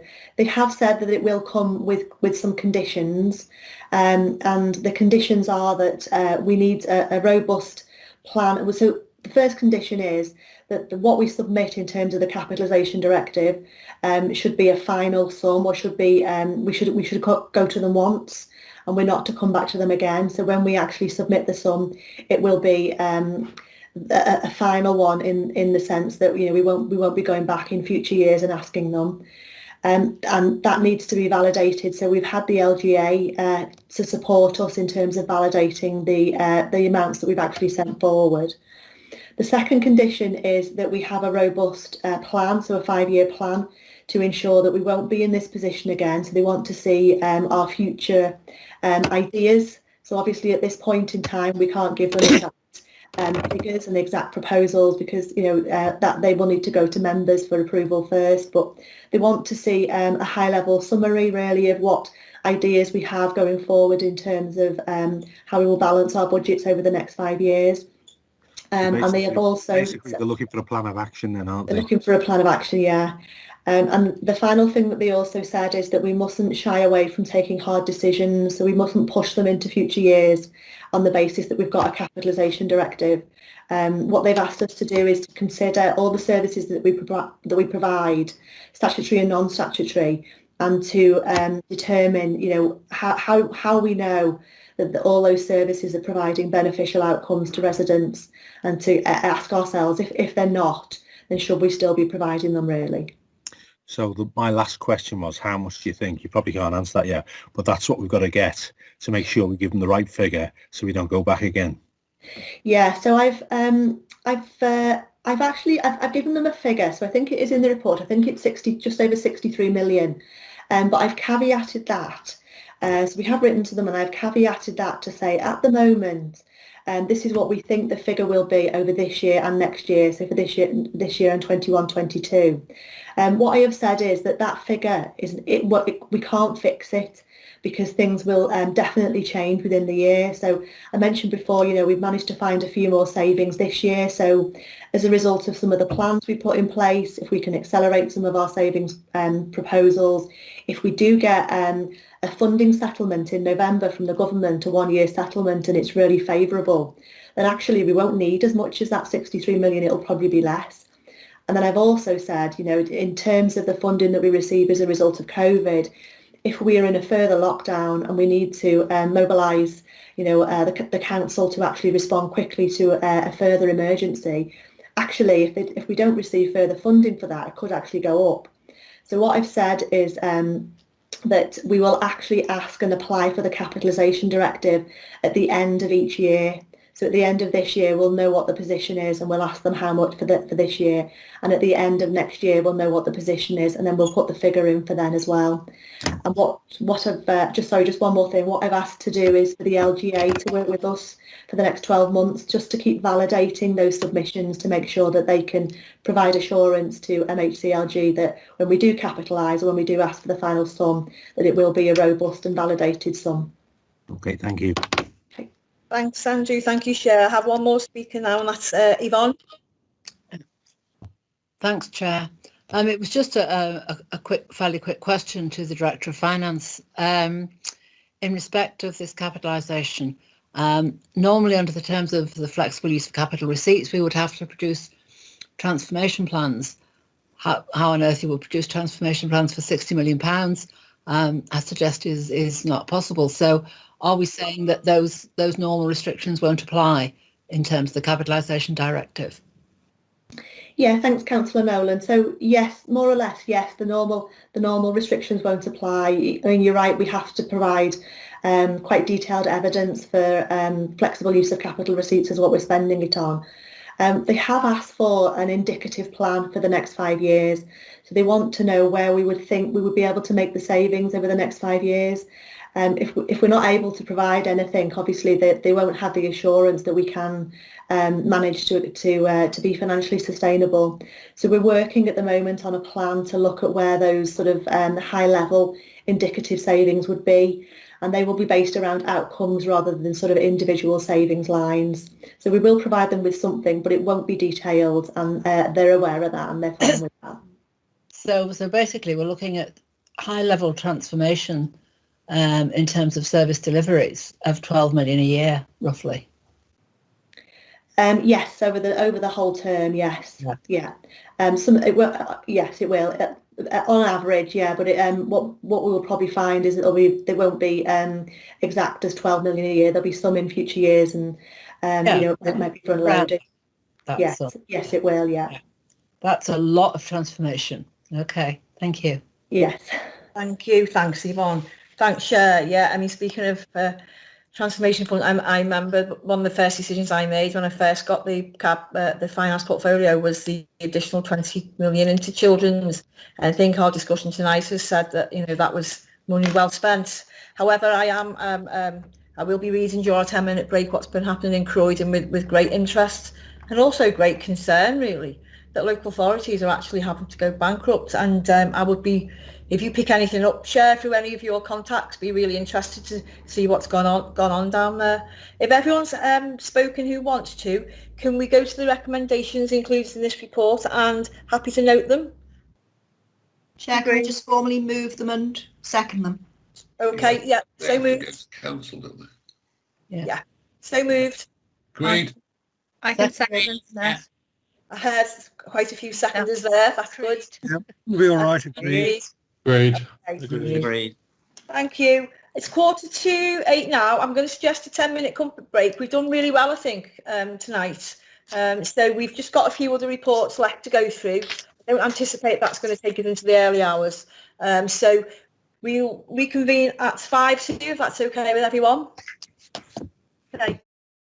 Item number 10, that's a capital monitoring Q2 report. Share that to you again. Thanks. Thank you, Councillor Williamson. Yes, so this report actually makes 3 recommendations, and I'll take you through those now. So the first one is to approve some additional funding for some new schemes that we've got. There are a couple of environments within the report that need approving, and also there's been some reprofiling of the capital programme as well. So just in terms of the capital programme, so at the start of the year we had the budget was set at council. It was just underneath £104 million. We have reprofiled that, so there has been some work undertaken for Q2, and there has been a reprofiling down to 95 million. I may well say that this is a bit ambitious since the report has been written, as we've gone into, as you know, another lockdown. One of the reasons that we are unable to actually fulfil the capital programme as much as we'd hoped is because of staff capacity. So just in terms of some of the recommendations in the report, there is a table on page 79 which indicates the reasons for the reprofiling in there. So it does actually specify the schemes that have been brought in from the previous year, so schemes that have not been fulfilled from the previous year that's been brought in. There's been additional new grant, as I mentioned before, that we've received this quarter. There's been some new bids that have actually been put forward. One scheme, or there's been a couple of schemes that have been reduced, and also we have done some quite significant reprofiling of schemes into future years. So just in terms of the grant funding schemes, there are a couple of areas of grant funding which is in paragraph 3.4. There's some additional funding we've had in for special educational needs. There's some for drainage, and there's some highways funding, and also some active travel funding. I won't go through these in individual detail. The detail is there, but the recommendation asks for the approval for those. In addition, there is some approval for some new schemes within the capital programme, and this is recommendation at 3.5. So this is rationalisation of a children's system to make some efficiencies within there. There's the strategic strategy, the strategic tree strategy delivery, which is over a 4-year period. Some new allotment sites, so an allotment site expansion there. Temporary Birkenhead market development costs for us to do some design and planning for those, and also a new system for asset management. Our old system is not fit for purpose, so to enable us to manage our assets effectively, we need an upgrade to the system. And also we're capitalising some salaries, which is taking some burden off revenue, because we are within the guidelines. Obviously we're able to charge some salaries to the individual capital schemes. Just in terms of the environment, so there is one scheme at 3.6 which is overspending at the moment, which is West Kirby Sailing Centre. There has been some issues with that, notwithstanding also some delays with COVID, and that there is an approval there to via some funding from other schemes that won't be going forward to pay for the overspend on the West Kirby Sailing Centre. So it won't cover the full overspend. It will only cover a portion of it, but I think we're confident in terms of the way the capital programme progresses to the end of the year that there will be slippage within other schemes that will actually able to offset the overspend on that area. There's a couple of tables in the report about the sources of funding, and this is just to provide assurance to the committee that the capital programme is fully funded, and that we are not overspending on the totality of the capital programme. So I'll just pause there, Chair, and just take any comments on those 3 recommendations. Thanks, Chair. Jeff's hand went up in record time there, so unless it's still up from before, it's not, is it, Jeff? You're going to come in again on this? Okay. Unfortunately, no, Chair. A couple of things, really. First of all, obviously agree with the recommendations and so on, but just a couple of questions, really. First is Concerto IT system.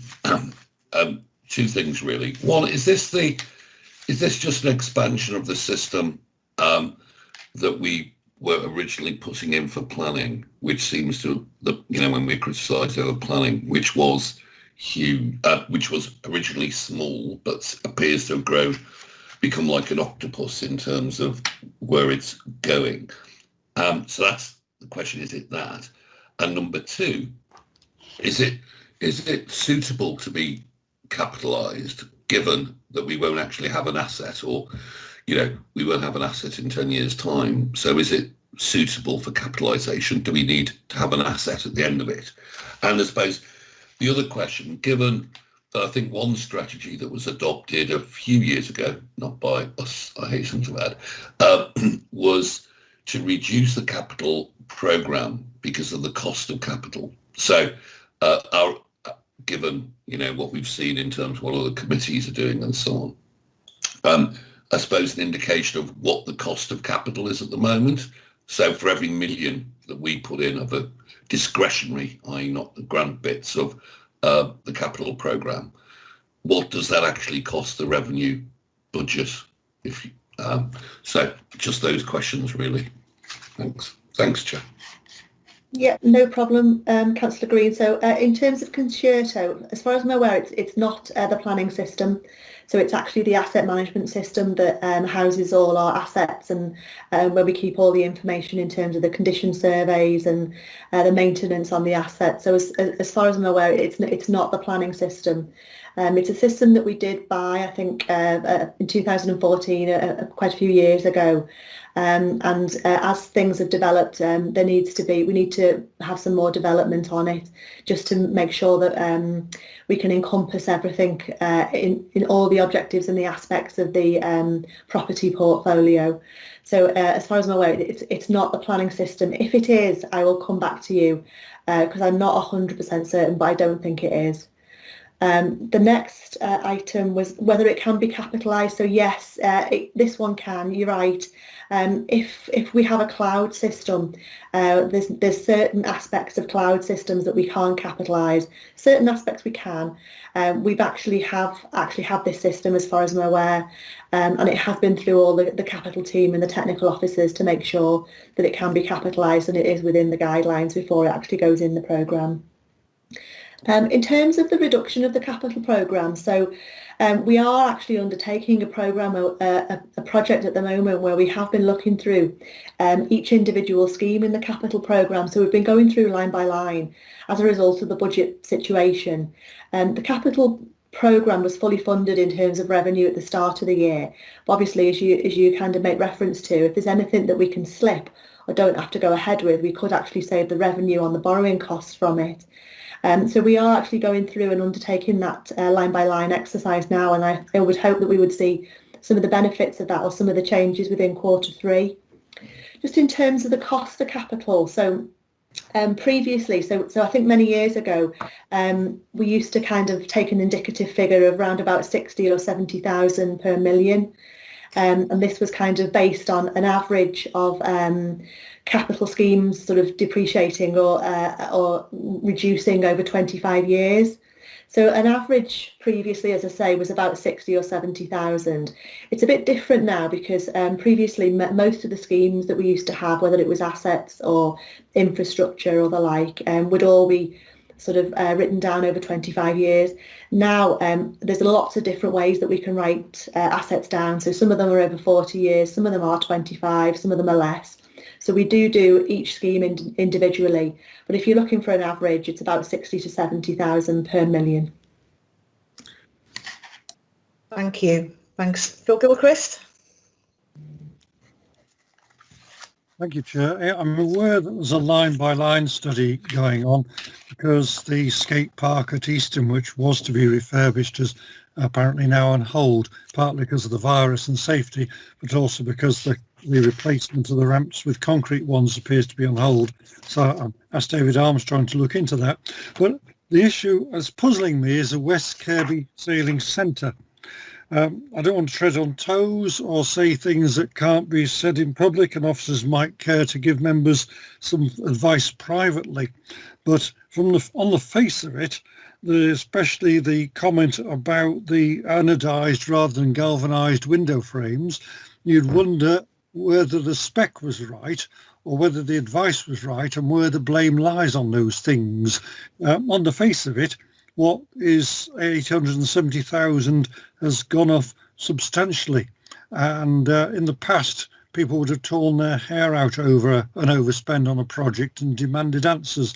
I know we've got a lot on our plate with so many other headaches, but for some reason this one leaps out, wondering what the oversight was and where things went wrong. Thank you. Thanks, Councillor Gilchrist. Just before I answer that, I'll just confirm that the concerto system is not planning. The power of technology is. I've just had that confirmed. But I'll just bring David Armstrong in, if you don't mind, just to answer your questions over West Kirby Sailing Centre, if that's okay, David. Yeah, thank you, Chair. Yeah, this is a problematic scheme and it stands out in the programme as a main problematic scheme. There are two issues, really. Firstly, you know the sailing school, there's a building there already. The officers who were in charge of this scheme tried to undertake that all the refurbishment work to the existing building would be met from maintenance budgets, and this is 2 or 3 years ago. And it was a bold promise to make, and they were doing it to try and help the council's finances, but it didn't prove possible. That building had not been refurbished since it was built. The refurbishment was much more extensive than was needed, and therefore that's added. In other words, we've got 2 schemes really. We've got refurbishment of the existing building and building the new extension. And the attempt has been made to fund them from the pot for the new extension. So that is a big contributor to the overspend. It was well intentioned. The officers who did it are no longer with the council, and clearly I know why they did it, because of the financial position, but it was actually unachievable in terms of refurbishing all the toilets, the existing changing rooms, the ice cream sales kiosk and all the other things. And secondly, as is listed there, those are some of the things which have been problematic with the new scheme. It started off badly in that ground surveys were done and indicated certain types of ground performance below ground, and then when excavation started for the foundations, it was discovered there were very large rocks and boulders that had been placed there where the building was going to be built, and that had been missed by the various drilling surveys that had been done. So that meant the whole foundation had to be redesigned. Those of you who know the building, it's not steel framed and it's not concrete framed, it's big timber laminate beams. They then had to be redesigned. So the job got off to a problematic start. And as you say, there is also an instance about the specification for the framing material. It then ran into difficulties in terms of the bird season, and then also ran into difficulties in terms of COVID. So it is an extremely problematic scheme. It is getting to completion now.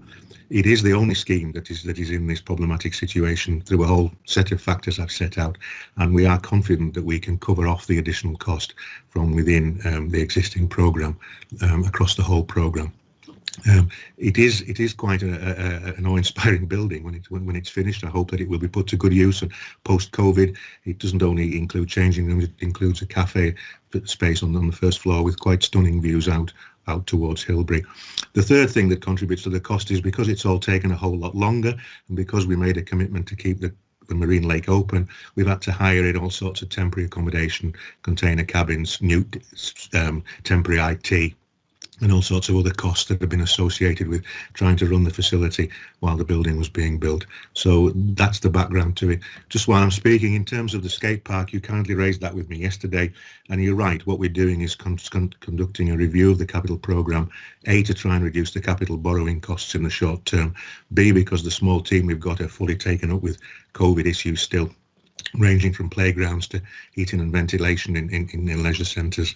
And it isn't fixed in stone that the Eastern skate park job has some health and safety implications, and we will bring jobs forward as quickly as we can. So it isn't that any jobs have been deleted, that scheme is in a bundle of playground works, and we will unpick it and bring the spring schemes forward as quickly as we can. Councillor Gilchrist, thank you. Thank you, David. Thank you, David. Okay. I'm just thanking David. Okay. I don't see anyone else's hands up. I just want to say, I mean, I'm really pleased to see funding around our tree strategy and our allotments expansion. I know that cross-party committees have been working really hard on both of those issues. I know we've got a few allotments members on the specific environment committee who have got allotments and are real advocates of our allotments. So yeah, it's good to see those 2 items in the capital in our capital programme. I don't think anyone else wants to speak, so in that case I'd like to formally move the recommendations as outlined in the report. Do I have a seconder? I'll second that, Chair. Yeah. Take that by assent. Yeah, Agree. Thank you. Agree. Item number 11 is our council tax base report for 2021-22. Chair, if you'd like to speak to the report, please. Thank you, Chair. So this report makes 3 recommendations for the committee. The first one is the number of properties to go in the council tax base for next year. The second one is about the level of local discount for next year, 21-22. And the third one is the local council tax reduction scheme for 21-22. So just in terms of the council tax base, so this is a statutory report that has to come every year before we were able to present the budget report, and what it does is ask the council to, or ask the committee should I say, to approve the change in the number of properties from this year 2020 to next year 2021. So it hasn't got values in it, it's actually a number of properties. So the table in 3.5 gives an indication of the difference in the properties from this year to next year, and it's actually a change of 586 properties which will be classed as Band D equivalents. So this isn't new properties that have been built. This will be a mixture of those, but it will also be a mixture of properties that have come back into occupation. So for example, if they've been on the market or if they've been refurbished, and they are coming back into occupation to pay council tax. It will be new properties that have been built as well and that are liable for council tax, and it will also be netted off by the number of council tax discounts. So because we actually equate all the properties to Band D equivalents, if there is I don't know, 3 or 4 properties that are actually applying a council tax discount, that may equate to one whole property that comes off the number of properties within the year. So what the recommendation is that we agree an increase of 586 properties to go into the council tax base for next year. And what that will do is we will use those figures to actually build the budget for 21-22. The other 2 recommendations that I mentioned before are about the local discount scheme, the local council tax discount scheme. Both of these are unchanged from previous years, but we have to ask the committee to still approve these schemes every year. So the first one is Wirral Women's and Children's Aid, and this is to apply 100% council tax discount to them. The care leaver discount as well, so this is to recommend that council tax is exempt for care leavers until they are 25. And then also empty property discounts, so where we have properties that are empty, we don't discount the council tax on those properties at all, and in fact we charge an additional premium, and this is because really we don't want properties to stay empty. We want them back on the market, we want them sold, and we want people in them to help the housing situation, but obviously to get the council tax in. And then the final one in that area is the council tax discretionary hardship relief scheme. So we do actually have a small amount of money set aside for very exceptional cases where people are unable to pay their council tax and they're unable to get hardship or support from anywhere else. So we have a small scheme that's still in place for that. And then the last recommendation is the local council tax reduction scheme. Again, this is unchanged from this year, from 2021. And if members will remember that at Cabinet at the start of this year, we actually changed the percentage that people who are in receipt of council tax support council tax reduction scheme, so that previously they had to pay up to a minimum of 22% of council tax. Now that they have to pay a minimum of 12%, so that we actually reduced their liability by 10%, and that's unchanged from the previous year. So those are the 3 recommendations, Chair, and I'll just pause there if there are any questions. Thank you, Chair. Yes, I mean, there weren't many positive things, I feel, being Cabinet Member for Finance over the past few years. Well, there were, but often they were outweighed by the very stressful and challenging decisions that came my way and the Cabinet's way.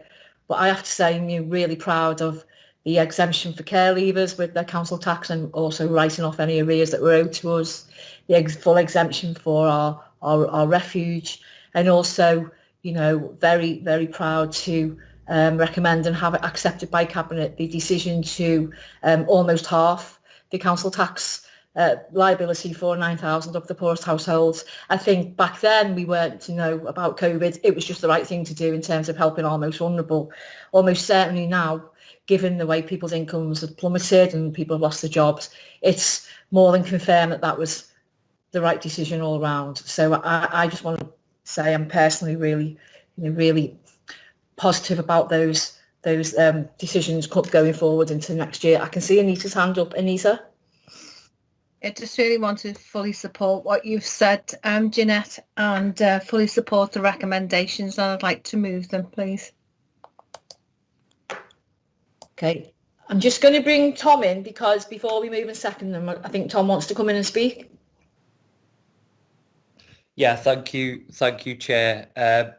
I just wanted to bring some attention to especially to the tax exemption for care leavers. We just got some great news last week about our children's services and the fact that that last bit of formal supervision from the Department for Education after our bad Ofsted rating in 2016 has come to an end, because we've improved the services in all areas, and we've got a real commitment and a dedicated team there. And I think the fact that we as a council made the decision to exempt care leavers from council tax is a sign that there was a real effort across the cabinet and across all areas of the council to do what they could to improve that service. And I think there's something to be said as well in the decision to exempt the 9,000 of our poorest household, to give them a council tax reduction, because we know that poverty is one of the biggest causes for pushing families into situations where they're more likely to experience mental health issues, substance misuse, domestic abuse, and ultimately breakdown, which leads to children coming into care. So it's all connected, and it's all part of this wider social and health inequalities agenda that we keep talking about. So there's some great threads in that, and I just really want to welcome those particular elements. Thank you, Chair. Thanks, Tom. I don't see any other hands up. Anita, do you want to move that again? Do you want to move the recommendations again? And I'll second them. Yes, Chair, formally moved. And seconded. We're all in agreement on these? Sure are. Agreed. Yeah. Yeah. Thank you. Yep, agreed. Okay, thank you everyone. Agenda item 12, Treasury Management mid-year report. Now, traditionally, I know we used to be able to yield some quite substantial savings from Treasury Management. Not so anymore, I guess, Chair. Yeah, thank you, Chair. I think we have, as you say, over the past couple of years, we've been able to be quite innovative with our investments when the market's been strong. And we've also been changed a couple of times our minimum revenue provision, which is the amount of revenue budget we set aside for the future repayment of debt. You're quite right. We have kind of pushed the boundaries to the guidance now, and unfortunately, we're not able to generate any further revenue from that anymore. And actually in the report, so the report is just for noting, and it is our half-year report, as you said. In the report, it does make reference to an overspend on income. So we have got some projected income, or we did have at the start of the year, on Treasury, which was looking at different types of investments that we're hopefully maybe taking a little bit more risk on, but obviously not exposing ourselves to any undue risk, that would just generate a bit extra return and generate some more income. We've not been able to do that just because mainly because of the markets and the capacity of our team, and also our advisors as well.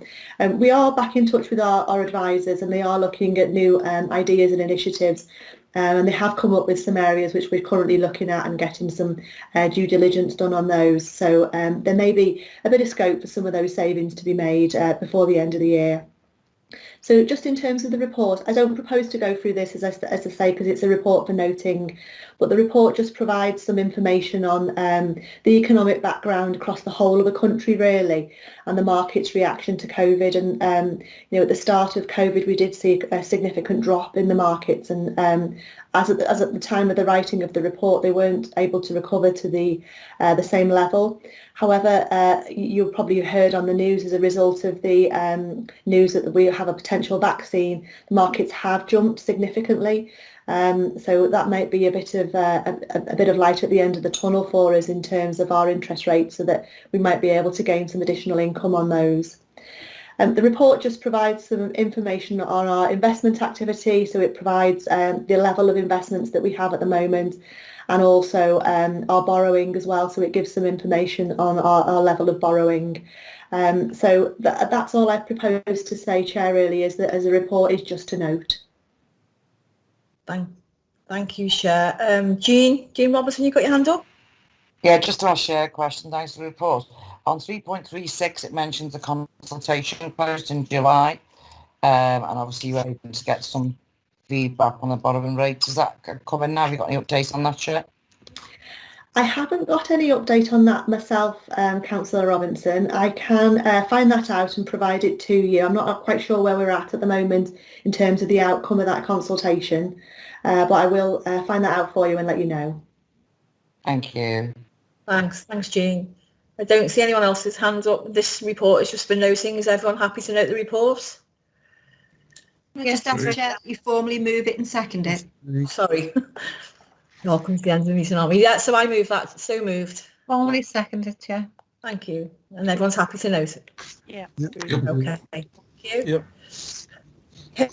Okay, so I'm on the last agenda item now, which is work programme. Now, I did ask Chair the end of last week, and I believe an email has gone out to everyone that's fleshed out somewhat the what's on our work programme. I remember at our spokes meeting we had, was it 2 weeks ago, there was a request that we provide some additional detail to the items on the work programme, I believe.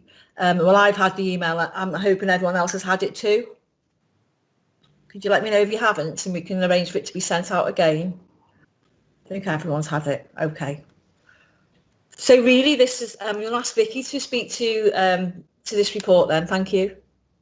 Yes, Chair, the purpose of this report is to ensure that members have the opportunity to contribute to the delivery of the committee's annual work programme.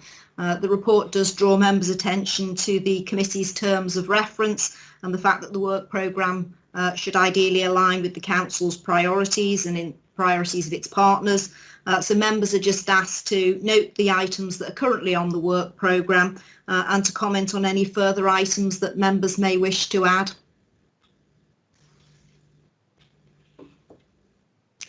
Okay, thank you, Vicky. I don't see any hands up.